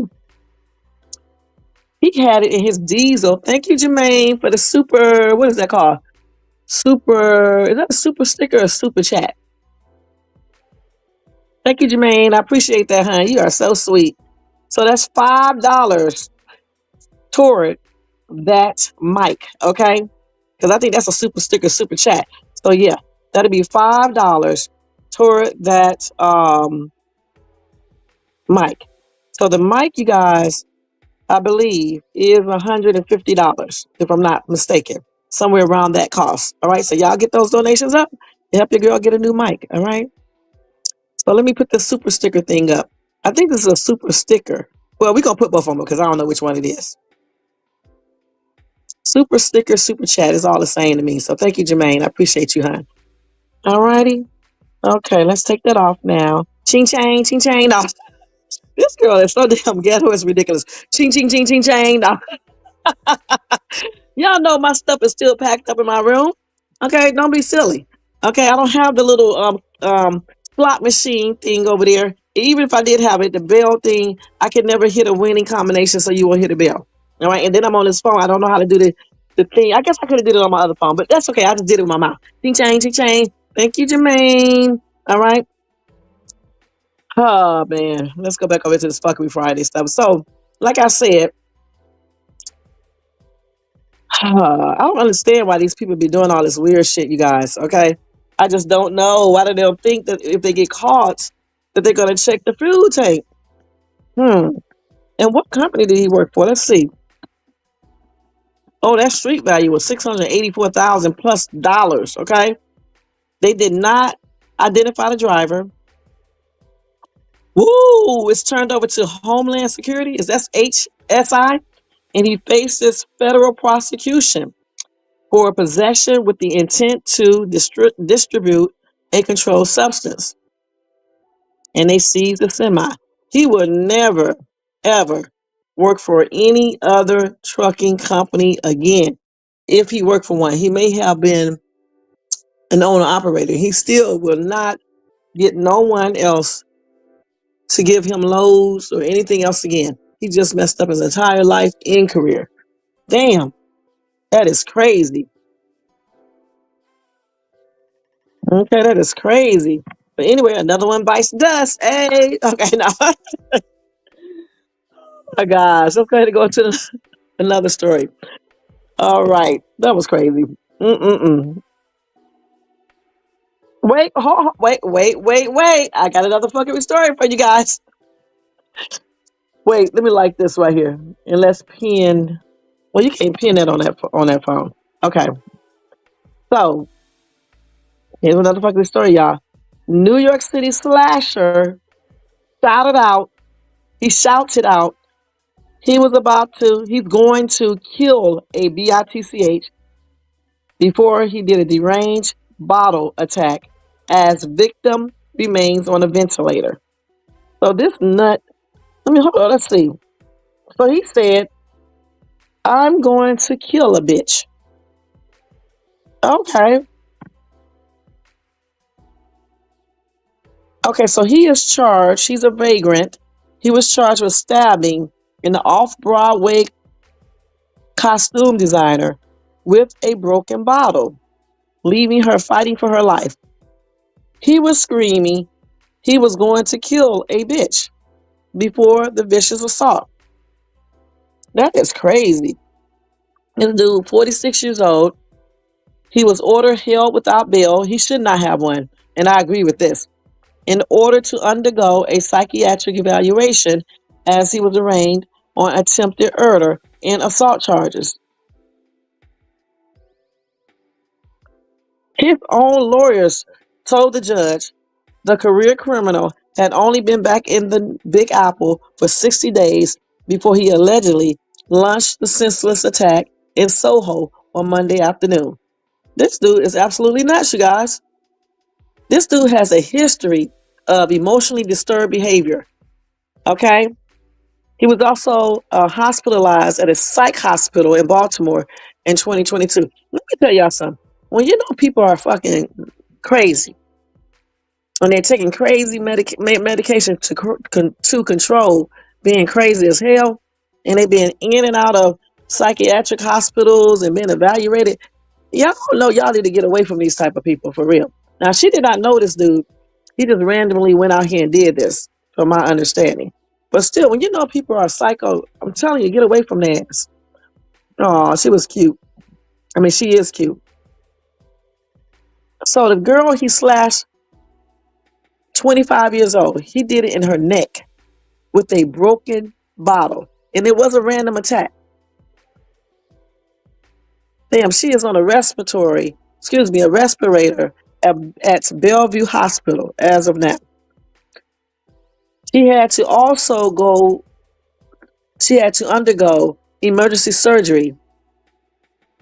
And she had to have 40 stitches to close 2 gashes on her neck. And then this lunatic threw the bottle at another woman on a Soho street corner then picked up the pieces and attacked this girl, this 25-year-old girl, in the broad daylight. Then he attacked, I think that's it.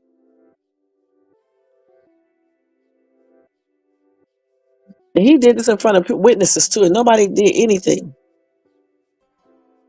When the police came, witnesses was trying to assist this dude. But I'm saying, when he was making he said about the unalive or BITCH, why didn't the dudes walking around just grab this dude and contain him? I'm telling you, people don't do stuff when they should. They don't speak up when they should. They don't do anything when they should. When this dude shouted that out, then he threw the bottle. Why didn't people contain him then? Damn. He did something back in 2022 too. He did an attack. He also did a violent robbery of a 13-year-old boy in Brooklyn. In an off-duty New York Police Department civilian. So he shouldn't have been out on the street. A violent ass dude. And here he is right here. Damn, dude. You are a nutcase. He look like a normal dude when I'm about to show y'all his picture, okay? He looks like a normal dude, y'all. That's why you can't looks are deceiving. All right. And like I told you over here, we show you everything. We don't give a damn what color you are, what age you are, unless you're underage. We don't give a damn. Okay? Because I mean, y'all may think I'm racist, but I'm not hardly racist. I live in a white cities area. So hell nah. But I'm gonna tell it like it is, you know what I'm saying? Whether it's a white person or a black person, I do not care. Look, he need his ass kicked. Let's keep it real. He didn't need to be in a psychiatric ward because something ain't right. Can y'all see him? There you go, right there. Y'all see him. That's a damn shame, y'all. He just let me show you the girl. This is the girl right here. Wait a minute. Here she is right here. This is the girl. He just went over there and stabbed this girl with a bottle in her neck. She is in intensive care right now, fighting for her life on a respirator. He wasn't messing with this dude. He didn't do anything. Just a fucking psycho. And I blame the people who let this weirdo out of the mental ward where he should be. See, I told you that's why I'm like doing, because I be messing up this camera. But where he should be, okay, in a mental ward, does not even make any damn sense, okay, at all. This girl could lose her life over this weirdo. That's crazy. My prayers are extended out to her and her family, and I hope she does pull through, and I hope she be okay. And I hope justice is served on this dude 100%. Now, he is a fucking thug. He is a criminal, and he's crazy as hell, and that's on everything, okay? And he definitely deserves to be charged with first-degree murder along with assault, and too bad they can include something else in it, because it's just plain and ridiculous. He need his ass beat. I'm going to be perfectly honest. So y'all, again, my prayers are sending out for this girl, to her family and stuff and her friends and everything. And I hope she does pull through, and I hope they can get her back to normal. Okay? Bam. And she gets off that respirator soon and things like that. Messed up this girl's life. That's sad. That's why criminals like him need to stay incarcerated. They really do. They should never be let out. That's why I believe in doing hardcore punishment. And I told y'all that before. Your ass do something like this, you don't need no parole, no probation. You need to be incarcerated for the rest of your life. And that's on everything. And take away some of them damn privileges. I meant that when I said it the first time. Gosh, he need to be in a mental ward, or something is wrong with that dude.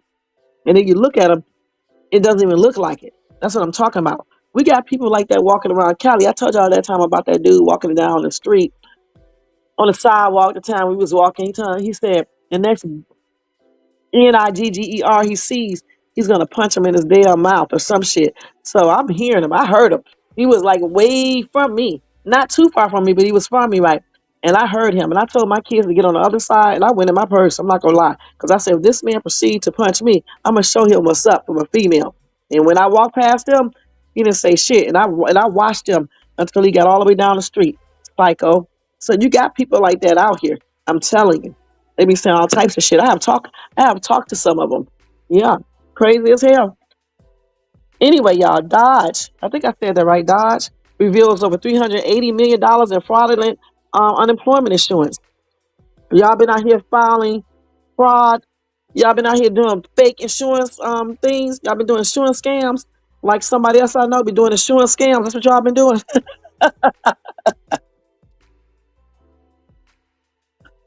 Oh my gosh, y'all been out here getting free money. Huh? Well, Dodge said over 380 million in fraudulent unemployment insurance claims.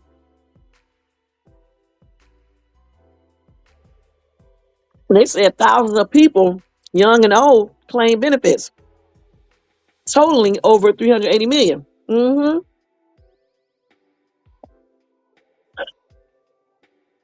What is this all about? Wait a minute, hold on. We have almost 25,000 people who are over, oh, okay, I see what they're saying, 115 years old who are collecting $59 million that we have sent out. They also said 28,000, damn thing with this newsletter, between 1 and 5 have been getting unemployment as well. Okay?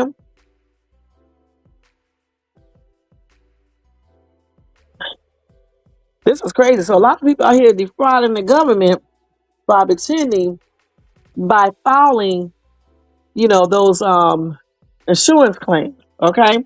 Getting money that they do not um they don't really supposed to be getting. You know what I'm saying? Unemployment insurance claims. And so what are they going to do about it? That's what I'm wondering. What are they going to do about it? Let's see.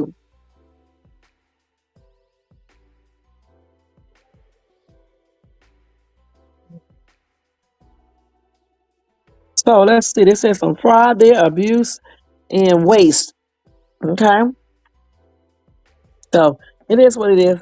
People are out here filing fake unemployment insurance claims, getting money they are not supposed to get. Just like when they be filing fake insurance claims as a whole, pretending like their shit was robbed or their cars was broken into or some other weird shit just to get an insurance check.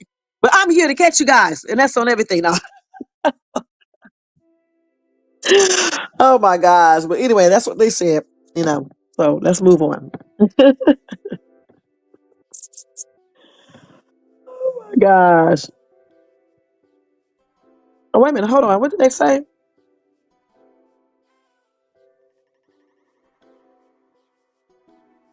Well, damn, I went off that story.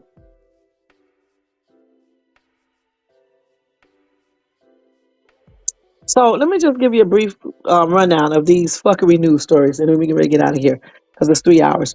An 18-year-old Waffle House employee was unalived over grits and eggs. Okay, this is the type of fuckery y'all should be talking about. Okay, when people do stupid stuff like this.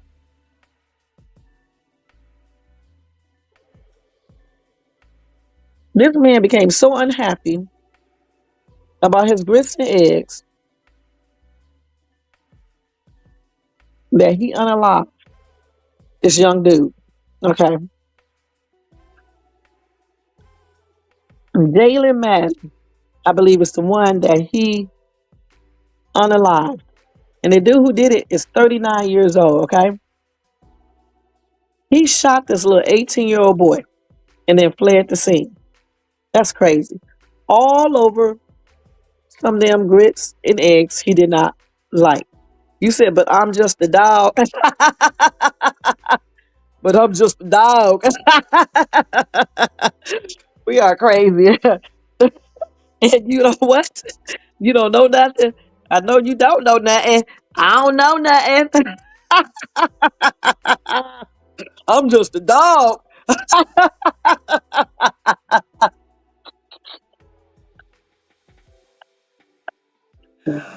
Oh my gosh, man. But as I was saying, yeah, he unalived this 18-year-old boy and then ran like the coward he is. Okay. They finally got his ass. All right. But to unalive somebody over some damn grits eggs, and I tell you, people will unalive you over the stupidest shit, and y'all thinking that this dude shouldn't defend himself if somebody put their hands on you. This dude doing the most over some grits and eggs. That's crazy. But now his ass in jail. That's crazy. The parents said, the aunt said, he unalived my kid over grits and eggs. Grits and eggs. How do you get so upset over grits and eggs to where you want to take somebody's life? It's crazy. You need your ass kicked, dude. This is the dude who did it. You need your ass whooped. That's on everything. All right? That is crazy.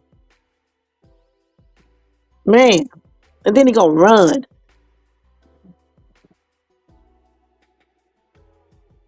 Oh my God, this man look tripped out. Anyway, let's go ahead and see what else we got. Yeah, I think that may be it. Let's see here. Hmm. Oh, I'm going to talk about this story next week. We're not going to cover this. It's a special story that I'm going to talk about a U.S. tourist. Okay, and I'm not going. I'm. It's going to just stay right there because I don't want nobody else stealing the story. All right. So they did say that. Let's see if this is true, real quick.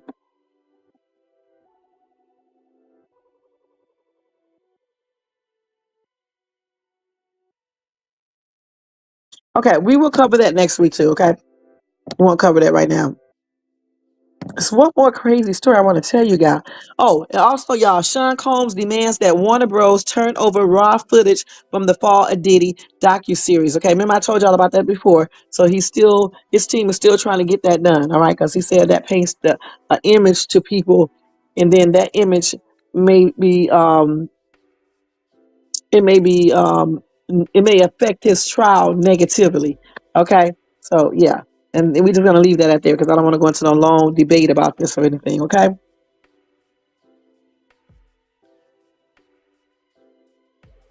Let's see what else.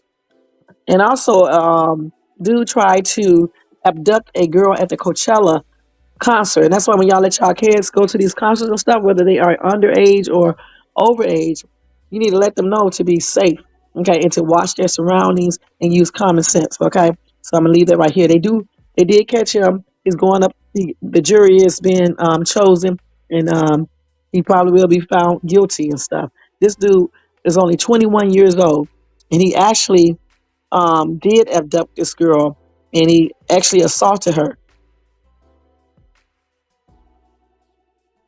And then he actually assaulted this girl. And then he tried to um, nap her when she was walking from school. Okay, so she wasn't at the Coachella concert. She lived in Coachella. Is that Coachella, California? I don't know. Yeah, it's Coachella. Yeah, California. Okay. Yep, he attacked this girl. But then he was trying to nap her to commit, I guess, further rape.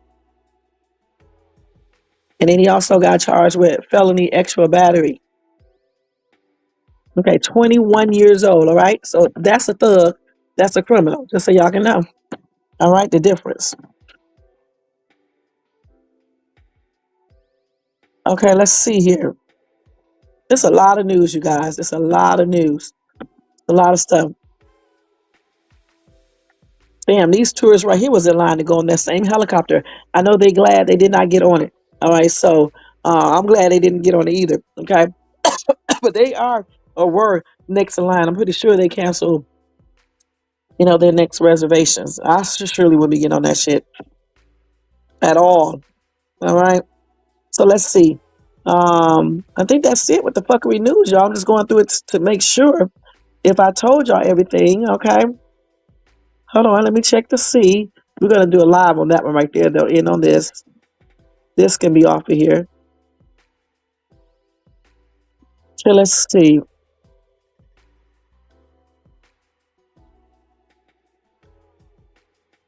And I will tell y'all about that next week about Stephen A. Smith. I'm not telling y'all about that right now. Another fuckery. It's not really fuckery, but I'm just telling you. They allege that Tony Braxton and Birdman got married last year.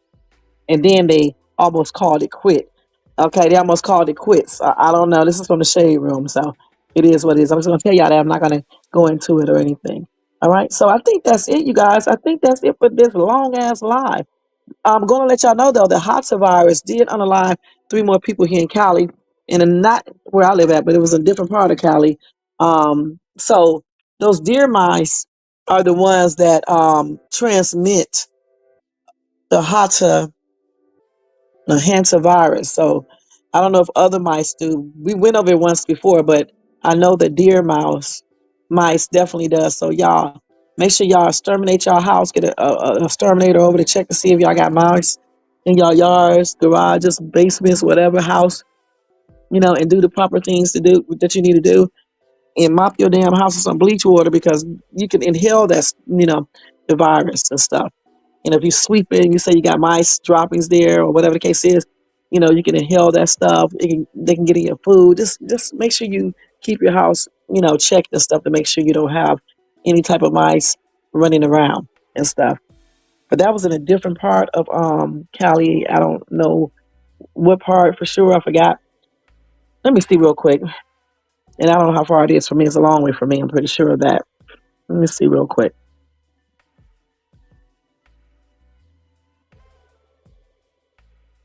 Yeah. It's in let me see. Oh, Mammoth Lake. All right. So they said they have a lot of deer mice out there in Mammoth Lake. And I don't know how far Mammoth Lake is from me. Let me check to see. Let's check to see.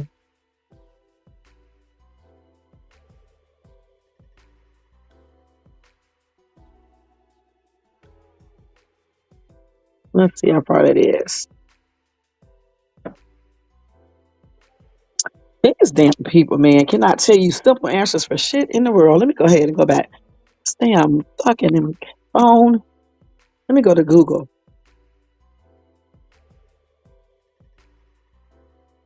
I thought that was Google.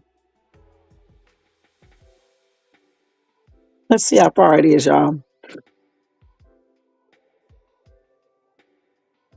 Let's see how far it is from me. Oh, it's far as hell. It's like almost 400 miles away from me. Okay, so yeah, that's a long way. So I didn't know. I did not realize that was that damn far because I have a friend who is an actor and a stuntman, and he used to take his girlfriend up to Mammoth Lake. I'm thinking it's like 3 hours away or something. Not almost 6. Please, that's too far. But anyway, up in Mammoth Lake, they have an increased number of deer mice, I guess, and a couple of people got infected and passed on. So my condolences to their family members and friends or whomever knew them, and my prayers are with them. But just be careful out there, especially if you live in that area, okay? And be careful, period, when dealing with them damn mice, because I don't like them. All right? We're not getting ready to do. Well, yeah. Listen. If you let me go into some real straight fuckery before we get ready to leave. If you ain't gonna never listen, I only did 11-hour live one damn time. Okay. And we've been on here 3 hours and 16 minutes, but I've been talking about some real ass content. Let's keep it real. All right. Some real content. Plus, I didn't come on yesterday and I'm not coming on this weekend. So the thing is, I'm never doing a damn 11-hour live unless it's really something important. Okay. Point blank.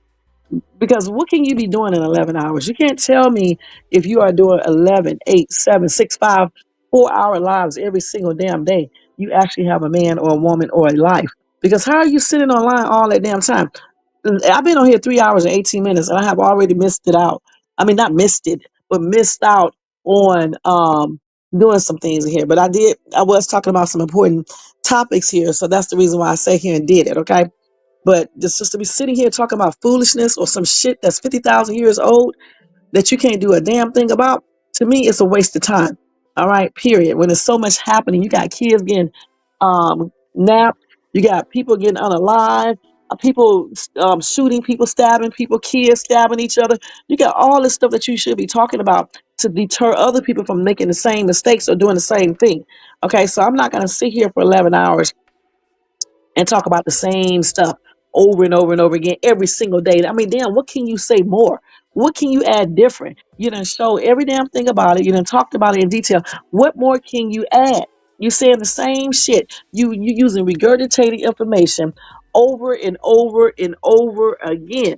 The same shit over and over again. What does that accomplish? Then you wonder why you got one view. Okay, so no, we're not going to do that over here. Well, maybe one day when I don't got shit to do and I'm just totally bored, maybe I'll sit here and I'll do an 11-hour live like a whole damn weirdo. And then if you're not, and then that's another thing too. If you are not monetized, what are you getting from that? Hell, I mean, at least if you're monetized, if people come and watch for a while, you may make some money. I don't know. These child, can you imagine sitting online for 11 hours and you only got 40 views or 100 views? You online all damn day, and all you got is 100 views, 50 views, 40 views. That's crazy, y'all. That's crazy. But you want to brag like you getting 150,000 views, or 8,000 views, or 7,000 views, or 5,000 views, or 4,000 views on each video. I don't understand how some people do that. You know what I'm saying? So Jermaine, um, you said justice for Mo3. You don't feel it's been covered enough. Well, I did cover it over here. You know, whenever it's some breaking news regarding the case of Beezy and Mo3, I'll cover it. But I'm not going to sit here and just keep on going over it. I'm not going to keep doing that because I don't have any updated information that I can actually prove regarding Beezy, Yellow Beezy, or Mo3. So I don't feel like it's a need. Just like with Javion or Javion McGee. I don't have any updates on Javion. I'll mention his name, but why am I going to sit up here and regurgitate that case over and over again? So his mom and dad, in case they see it, or relatives or whomever, can get sad all over again. I'm not doing it unless something breaks through and I need to talk about it. Period. That's any case that I do. The reason why I can continuously talk about Diddy is because he has stuff happening every single day, or anybody else that I choose to talk about. But I'm not going to do it. That's why you haven't heard me talk about Javion other than, they did that to their boy. Okay? And when I talked about Beezy and Mo3, it's because Beezy got arrested, got boy Freddie, because of what his sister said. And I'm gonna have to play that video over for you guys one day and let y'all hear. This girl was not speaking clearly or the way where we can really comprehend her 100%. I could understand what she was saying some of the time, but not the entire length of the time. So I'll try to play it again once I get this mic back on, or get enough cash app donations to buy one. And I'll play it again, let y'all hear it again. That was a trip. She said a lot though. She, I thought I told y'all what she said. From what I can make out, but I don't know. What else you say? Then can we pull up for you beeps and cry about it? Right. And that's nothing. Let's talk about that real quick too. Why? Why is this happening? Shit that happened 4, 5, 3, 2 years ago. Why is this being talked about continuously? It's like people don't have no content. They talk about the same damn thing all over and over and over again. Why? To get some attention from people that are not paying you any attention? Is that the reason why it's being talked about over and over again? Because I cannot see any other reason, because you're not doing anything collective with what you're talking about. You're not taking nobody to court. You're not filing charges. You're just sitting up on a channel talking about the same regurgitated shit, foolishness over and over again, and it's plainly ridiculous. Trying to get people attention, and these people will not pay attention because they are getting this shit from a moron. Okay, and it's just as simple as that.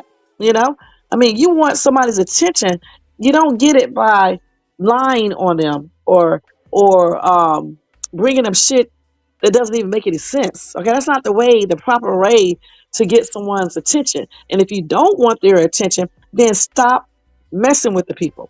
You know what I'm saying? Stop talking about them. Clearly, it's some mental issues going on or something, because why else would people do this? Okay, and you don't have to be a psychiatrist or a psychologist to know this. You do have sense, this common sense, so you know when people are not wrapped too tight. And then we talk shit about it every day, then show up. Wait a minute, hold on. Then show what? Then show up on their show and try to what? Try to hang out with them. Yeah, that's crazy as hell. That's nothing. Thank you, Jermaine, for bringing all this shit up. That's nothing too. Why is that happening? Okay, I mean, why would a person talk shit about people every single day, but then they show up on their show or in their chat and talk to these people?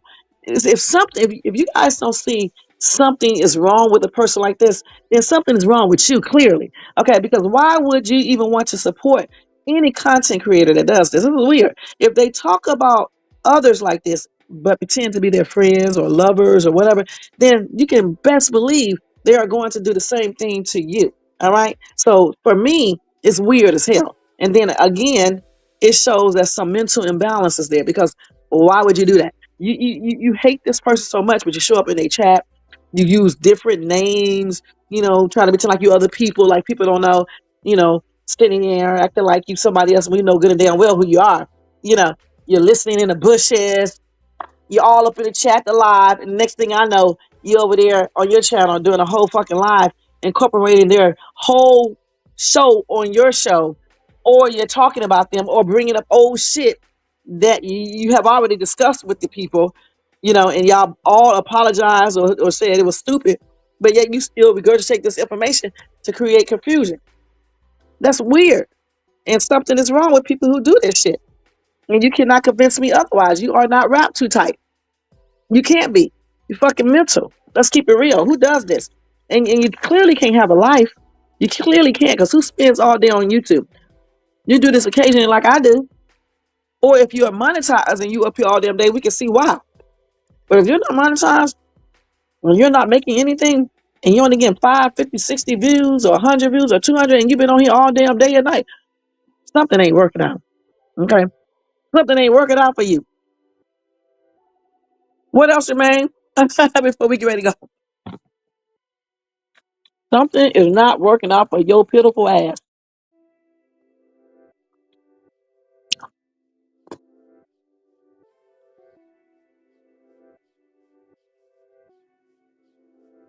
You said, what? Hold on. Yeah, we ain't talking about a nobody. You got that right. Nobody. Because people who do this are nobodies, okay? They don't got nobody for real. And they're not nobody themselves, okay? They're losers. Straight up losers. Sitting up here messing with people that are not, that they're not even messing with you. That is a loser. And I'm gonna be perfectly honest. Sometimes I like cussing out people when they do dumb shit. Okay, I'm gonna be perfectly honest about that. But I'll call your ass up and cuss you out. You know what I'm saying? It ain't gonna be online. Yeah, I'll call you right up and tell your ass off. But honestly, people like this are not even worth the time to even do that. Okay, and let me tell y'all something. Don't let nobody spoil your joy. Okay, don't let no one spoil your joy. If they are up online talking about you and you're not messing with them, now if you're messing with them, it's totally different, okay? But if you're not messing with them, you try to be friend with them, you try to be cordial, you try to be nice, respectful, all that, and they still mess with you for no apparent reason. Something is wrong with these type of people, okay? And they're gonna get what they need to get in the long run. It may be even be in the shorter run, but they're gonna get what they need to get because you can't keep on doing this. All right. And they are losers because people who got stuff to do, people who are happy within, who have a happy life going on, they got love for real love surrounding them. They don't have time to be on YouTube going after people who are not doing anything to them. They don't have time for this. All right. And they're not going to sit here and entertain them. I'm very busy all damn day. And when I take time like I'm doing now to do a live, usually something else is not being done. All right. And I'm doing it because I want to spread real stuff. Not because I'm sitting up here talking about somebody, because you're never going to find Shades Tube over here just randomly talking about people. I'm not doing that. Okay. Period. Because it's not right. The only time Shades Tube will get into an argument if somebody's messing with me. You know what I'm saying? And majority of the time it has to be somebody close, because if they're not close, fuck them. Okay? That's on everything. Because you don't know me or anything. I just block and be done with it.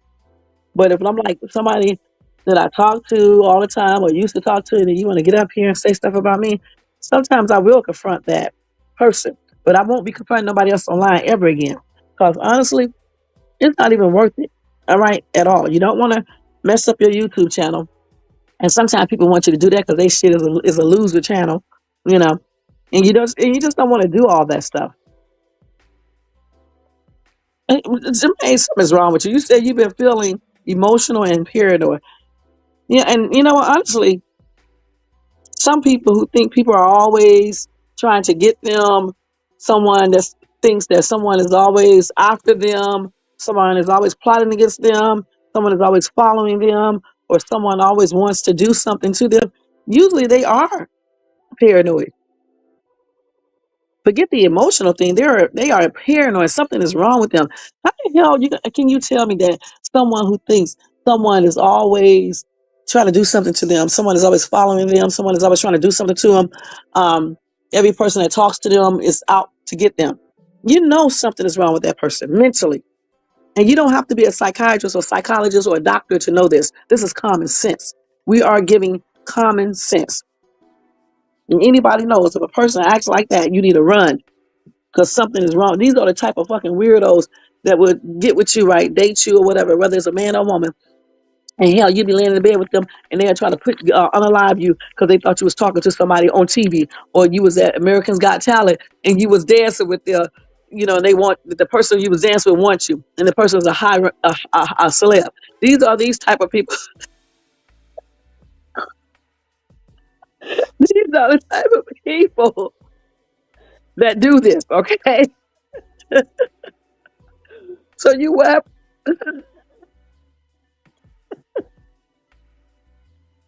Jermaine, I'm trying to answer these questions.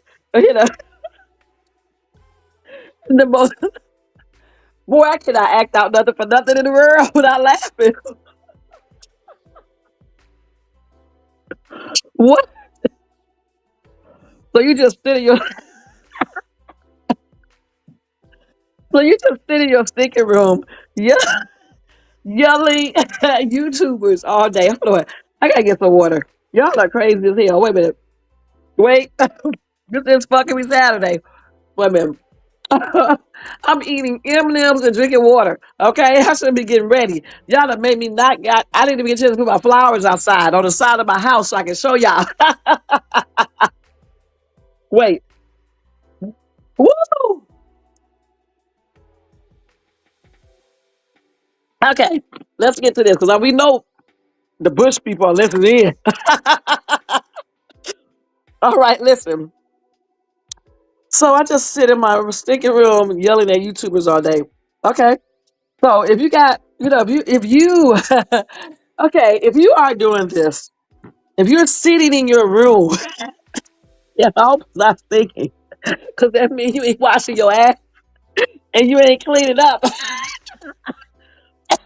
But how could you when you're on fucking YouTube all day yelling at the YouTubers that don't give two craps about you? All right, but the thing is this right here.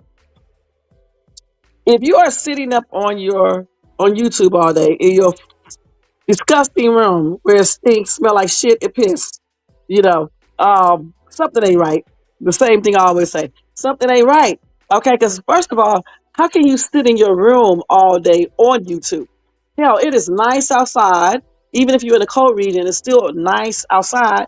It's nice to be alive.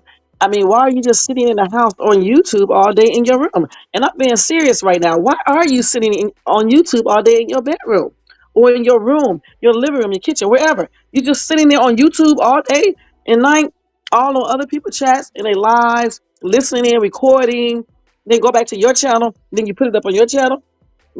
Something is wrong with you, okay? What nobody say. Something ain't right. Get out, enjoy life, get yourself a woman or man or a friend, a real friend that you don't have to pay or anything else, and enjoy life.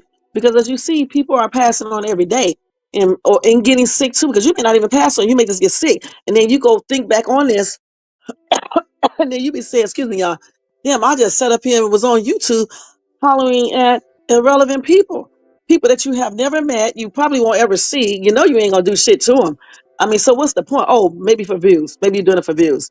Maybe you're doing it for your 10, 20, 30, 40 views, or even your 100 or your 200 views. Who knows? Okay. But the thing is, stop doing it because eventually you're going to meet the person that's going to answer all your threats. Okay. And it's not going to be pretty. Everybody don't play. I wish I could change into a man just for a week. Just for 1 week, if I could just be a man, a little bigger than myself, obviously, but of course in shape, looking good and all that, right? Because I would beat the shit out of somebody, and that's on everything. I wish I could be I'm not joking. I wish I could be a man for at least a week because I would call up this person, tell them to meet me at the park and beat the shit out of this person. And that's on everything. And now I'm not going to record it because I don't need no evidence, but I'm just letting y'all know that's what I would do. And when I say beat the shit out, I'm saying like beat the shit out of them so they can use the bathroom. I'm talking about like that, okay? Yeah, I think so. If you are, hold on, if your weird ass, Jermaine, is sitting up on YouTube in your room all damn day hollering at YouTubers, and then you go on your channel and you do videos and put up their content, and you're not authorized to, and they're not messing with you. You're a damaged ass dude. Something is wrong with you, and you need to go get a woman. Forget the woman. You need to go get a mental evaluation. And if you already got a psychiatrist, you need to fire his ass and then get you another one. Okay? Because clearly he's not doing shit for you, and that's on everything. Because I mean, if he was doing something for you, you wouldn't be up online all damn day and night. You know what I'm saying? For real, for real. Because I'm gonna tell you, I did a 3-hour live the other day. That's because I was talking about Carmelo. Okay? Anthony. All right. Today I did a long line because what was I talking about again? All right. This shit, what I'm talking about now, will only last for a couple more minutes, and that's going to be it. I'm talking about some real shit. I ain't talking about some regurgitated information that's been out here for fucking 16 years, and we still talking about it, but nobody got any real solutions. All right. If this goes on for 2 or 3 years, I'm not going to be talking about it. I'm going to be perfectly honest. I'm just going to be telling you guys the updates because there's other things happening in the world. That's why you don't hear me talk about Javion McGee anymore. Okay, other than touching on them every now and then just to see if there's any updates or any other Sandra Bland, um, all these people that I cover. It's so many I can't even remember. R. Kelly briefly. I forgot to tell y'all his new information too. I'll tell you on Monday. And just all these people I've covered. If they don't have any new information, there's no point in me keep on talking about them and regurgitating information over and over again because it's the same content. Okay, I'm not going to do it. And then what if, oh wait, Jermaine, you forgot one. What about the ones who say, I didn't ask for no cash out. I don't ask for no money. You don't have to donate shit. Well, let me tell you something, Wigga. If you don't want cash outs, you don't want super stickers or super chats, don't mention them. Nobody gives a shit. Okay, just don't mention it. If when you don't care about all this stuff, you don't mention it. I've been on YouTube since 2015. I just not started asking for people to donate. And you know why? Because my damn channel costs money to run. All right. So that's why I asked for it. I'm not asking for a donation to pay my rent, pay my utilities or anything. All right. Now, if I got money like that in, okay. But if I don't, I'm not going to be up here asking for that. I say cash out to help support this channel. There is nothing wrong with that. That's why I don't force people to do that over here. Okay. So if you don't care about cash apps, super stickers, and super chat, who are you trying to prove this to? Nobody gives a shit. Don't bring it up because nobody cares. They're not going to donate to nothing to you anyway. So why even bring it up? Okay. Damn. And then these people be claiming they be rich. Why even bring it up? Because I don't really, I mean, some people, rich people do ask for money, but honestly, you already know they are rich, okay? You got people on YouTube claiming they rich and still living with family members and shit, and ex-wives and husbands and shit, and fucking online, and things like that.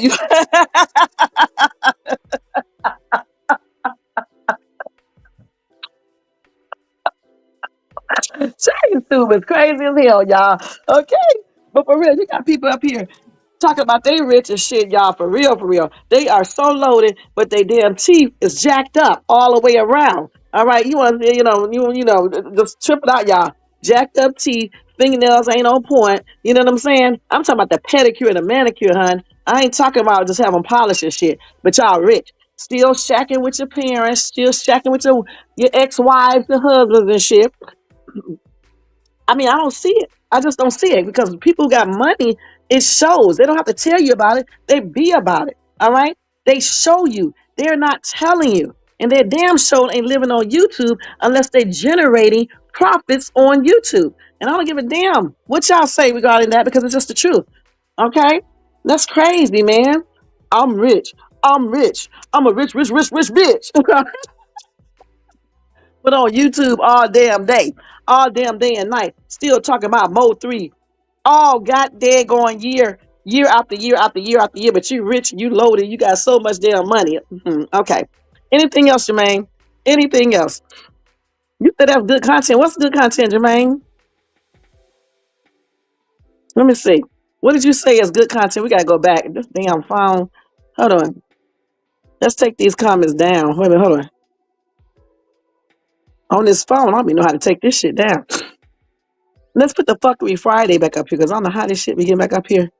I mean, I do know how it gets up here because I don't ever take it down. I just place over it. I'm getting like somebody else now being dumb as hell on YouTube. All right. But anyway, what else, Jermaine? Because I know you got so much before we get ready to go. Hurry up now because it's almost 2 o'clock. I have to go get ready. Anything else, Jermaine? Stinking ass, Jermaine? Anything else? I'm just joking. Oh my gosh. Anything else? Let me think. Because I can't remember shit when I'm online, but when I get off online, I remember everything. What else we need to address on Fuckery Saturday? You said that's good content. Oh, you're talking about? Oh, nah, I'm not gonna do no random laughing, honey. That's out. When Shay's Tube laugh, it's because I'm laughing at something, not just doing a random psychotic ass laugh, and then all these weirdos in my not y'all. I'm saying I got weirdos in my chat watching who pretend like they get why I'm laughing. You know what I'm saying? I mean, come on now. All that psychotic laughing and shit, having those laughing episodes and shit is weird. Okay, if you guys don't think that's weird, then something is wrong with you. That's weird. When I'm laughing at what I'm saying because it's funny as shit to me. Okay, I ain't just um into balance, full pink. I don't know. Yeah, I just had to do the but then yeah, okay, yeah. And then doing this.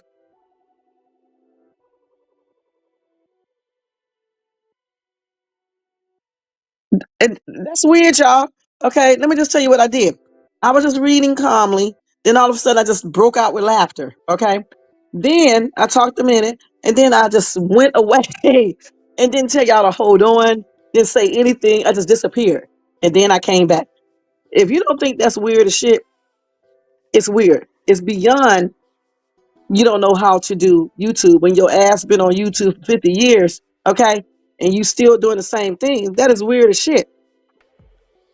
You say you think what? You said that's all for now. Okay, cool.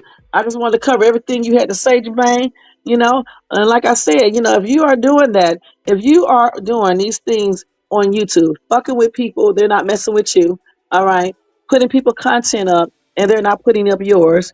Bringing up old shit from 3, 4 years ago. 1 year, 2 year, maybe okay, but 3, 4 years ago, it's weird as hell. You reconciled. At least you pretend like you was, and then you bring up shit that's weird as shit. You keep on bringing up people names who are not talking about you. That's weird as shit. You keep on insinuating that people are out to get you. Go get help, please. Okay. And everybody is trying to unalive you, nap you, do something to you. You're weird as shit. Because let me just state this right off the bat. You never have to worry about Shay's Tube because I'm not out here committing crimes of no type. All right. And if I wanted to get someone, I wouldn't be doing it with anybody on YouTube. I wouldn't be telling you or anybody else whatever I say I'm gonna do. I do it. Just know that. Okay. And that's on everything. And you would not know what hit you. Okay. And that's on everything. All right. So, and I'm not saying because I don't get people. I'm just saying if I were to do something like that, that's what I would do. You would know about it. Okay. And I certainly wouldn't be saying anything on YouTube or having other people join me or anything else. Okay. So if you're doing all this bullshit on YouTube, putting people names and stuff, they don't know what you're talking about, and then say they do know what you're talking about. If you are harassing people, sitting up here just calling people be out the be out the be out the be when you know you are really the be, or somebody in your family may be one, it's not a good look. You know what I'm saying? It's not a good look. Who are you trying to prove something to? Like if you're on YouTube and you're trying to convince people you have money, you have a business, a job, you look good, or whatever the fuck you're trying to convince them of, it's not a good look because who are you trying to convince when you say you don't know nothing and you don't care and you the dog? So who are you trying to convince? Because you're not convincing me, okay? You're not convincing me.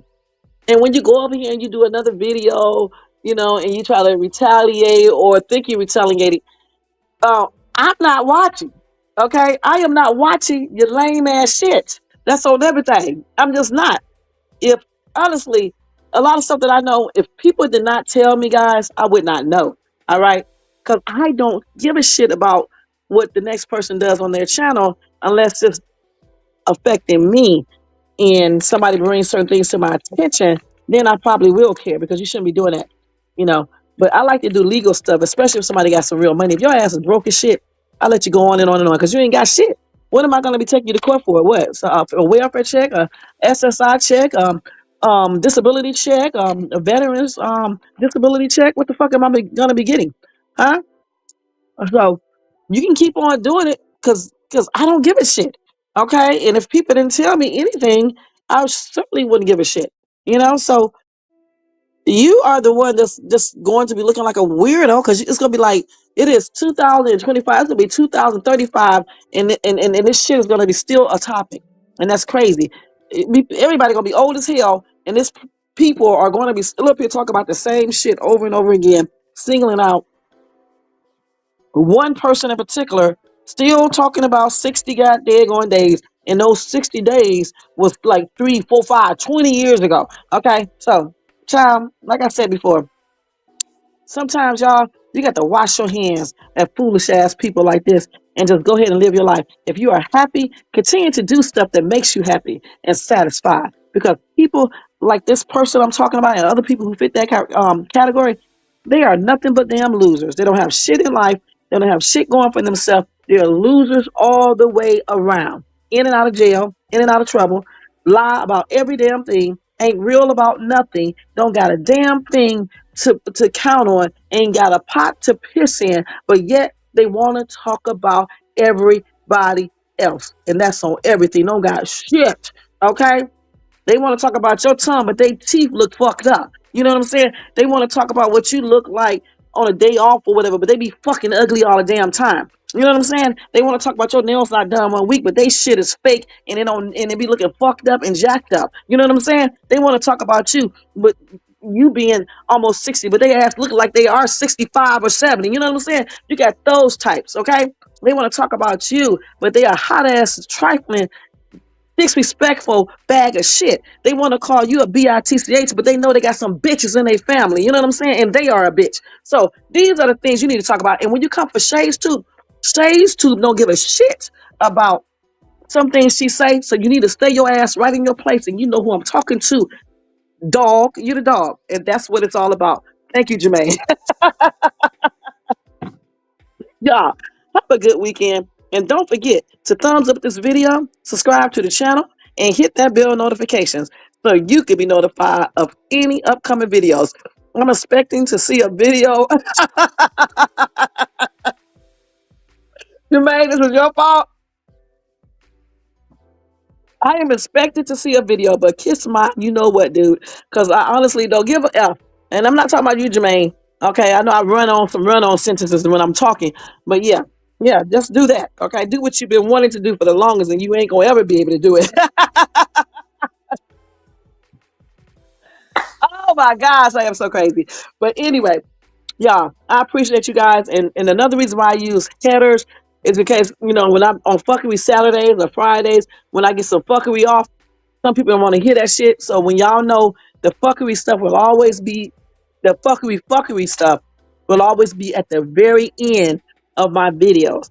So you don't have to listen to that bull crap. Okay? Otherwise, I'll see you guys on Monday unless something. Can you stop? Can you stop, Jermaine? I'm just a dog. Boy, you are so damn. Boy, something is wrong with you. Okay, dogs eat shit. Some of them. Wait, now you do have, because I like dogs. Okay, but I'm talking about the animals. Okay, but the two-legged dogs, they are a piece of shit, and that's on everything. They often lie. They often deceive people. That's why they call themselves a dog. All right. Because when you look up the derogative meaning of a dog, when a woman call a man a dog, that's what they mean. Let me just show y'all real quick, because y'all think I'm joking. Wait a minute. I got to go. Y'all are stupid. Okay, wait a minute. Hold on. Hold on. Employment of the term dog. Now, why people call them, I'm the dog. No, you the dog, all right. Oh my gosh, you the dog, all right. See, it's often used in a derogative sense to refer to someone whose behavior was improper or transgressive. So if you are the dog, then be the dog. You full of shit. You're a fucking deceitful ass individual, a liar. You are a worthless piece of shit. You don't have shit going for yourself. You're low class. You can't be trusted. You never will be faithful. You're a bitch ass dude or a bitch ass girl. Okay, when you say you are a dog, that's what you are. All right. You certainly you certainly aren't the four-legged creatures that protect, that be very faithful, that are beautiful inside and out. Okay, you're certainly not that creature. You're a dog, all right. The dog that eat the shit out of my ass, and that's on everything. Y'all, excuse me. That's the type of dog you are. And I remember that shitty picture you sent me. That's not cute. It's very disrespectful. All right, and nasty. Okay, so yeah, you definitely said that right. You are the dog. Okay, so take your dog ass, stay yourself in your dog ass house, and live your dog fucked up life. All right, and that's on everything. All right, well there you go, Jermaine. When I get off this live, I'm going to fly out to where you live at. I'm gonna change into a man and beat your butt. Okay, that's on everything. But anyway, guys, like I said, can y'all thumbs up this video? See, every now and then, Shay's too got that crazy. Hit that bell. See, Jermaine likes that shit. Okay, he's a little troll. He likes that shit, y'all. He wants Shay's too to be acting crazy at the end of these little boring ass videos. We're always talking about crime and shit or other stuff. Okay, but anyway, you got to bring some excitement in there somewhere. Okay, all right. So anyway, like I said, thumbs up, like, hit the bell, subscribe to the channel, share, and leave a comment. Y'all check out my Dollar Tree hauls that I'm about to put up sometime this weekend in my Country Wayne reaction video. Either the Dollar Tree haul will go up today or the Country Wayne. I don't know which one, but whatever don't go up today will go up tomorrow. And then I'm gonna do another moving vlog, unpacking vlog. And when I do this silence house, y'all probably gonna be laughing. Shay be doing some weird shit. Okay, let me tell y'all something before I leave. I went to the store and bought some fake flowers. And I'm going to cut them apart, and I'm going to put them on the side of my house and make them look like they real flowers, and put them on the side of my house because it's like a yard over there. So I didn't even show it to you guys. It's very nice. And because like when I open my windows over there, I want to see beauty. I'm not beauty. What the hell am I talking about? I want to see, something that's beautiful on the side of my house. So I got some little flower plants up on the ledge. I got to add some more to it. I'm gonna put the flowers in the rocks to make it look like they're growing from that. Then I got some little signs. I'm gonna go get a little miniature bench and put it over there. It's gonna be so pretty in a little water can that I'm gonna sit out there to make it look like that too. That's what I'm gonna do on the side of the house. So when I get through with that, I'm gonna show you guys that. I'm gonna try to get through with that over this weekend. I guess y'all had me on this damn live so long. I'm gonna slap everybody for having me up here so damn long. I'm joking, y'all. But anyway, um, that's what I'm gonna do on the side. So I don't know if that be the next video I'm gonna show you guys, but I'm gonna show y'all another vlog. I'm almost done with the downstairs. There's gonna be some things that I changed. So like in the living room, I got that damn rug there. It's gonna be moved because I want a bigger rug to go on the floor to cover up this tile. I don't like this tile downstairs, so I'm gonna get a bigger rug to cover that up. And I want to put another little rug in front of the stairs, like a round rug. Put a couple flowers on the stairs, and flower pots, with flowers in it, plants. I'm gonna put a couple of those going up the stairs, and when you come down, you'll see them. And on the backyard, I want the little lights that you put over the what do you call that thing?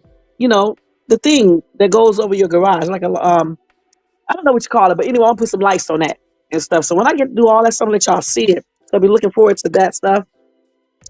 And every week I'll be doing the 10 things you want to buy at Dollar Tree. I also got another Dollar Tree inside the store thing to put up too, where I showed y'all some picnic stuff, or you can put it on your table if you want to, but I would basically use it on my patio in the back, just with decorations and stuff. But it's cute as watermelons and butterflies and stuff like that. So I'll be looking forward to that video to come up. And I'm going to try to do a YouTube short where I'm dancing, doing one of these TikTok challenges if I get a chance to this weekend.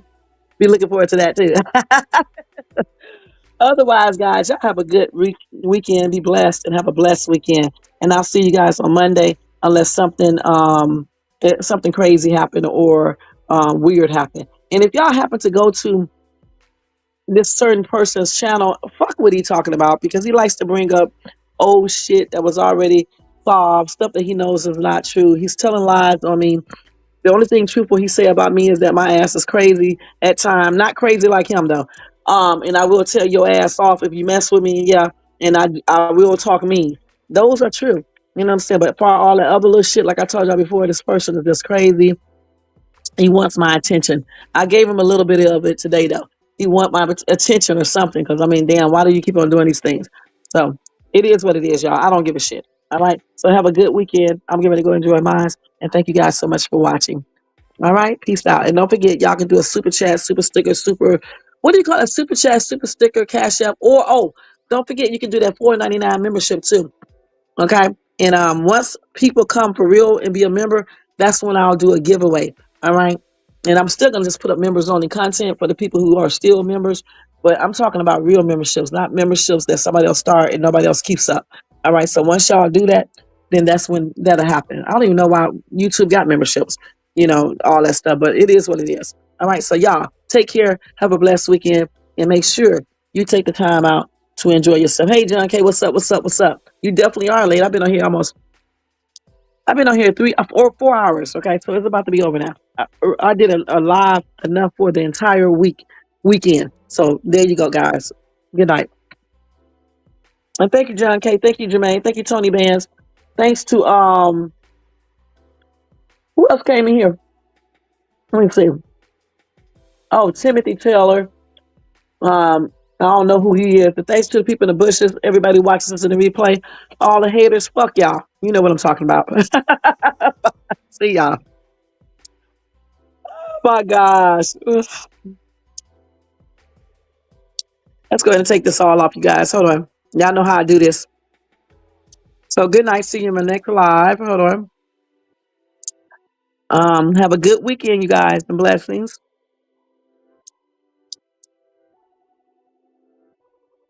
Well, that's for late night. And see y'all later. Okay. I think I already played that. And there you go. Good night, y'all. Peace out.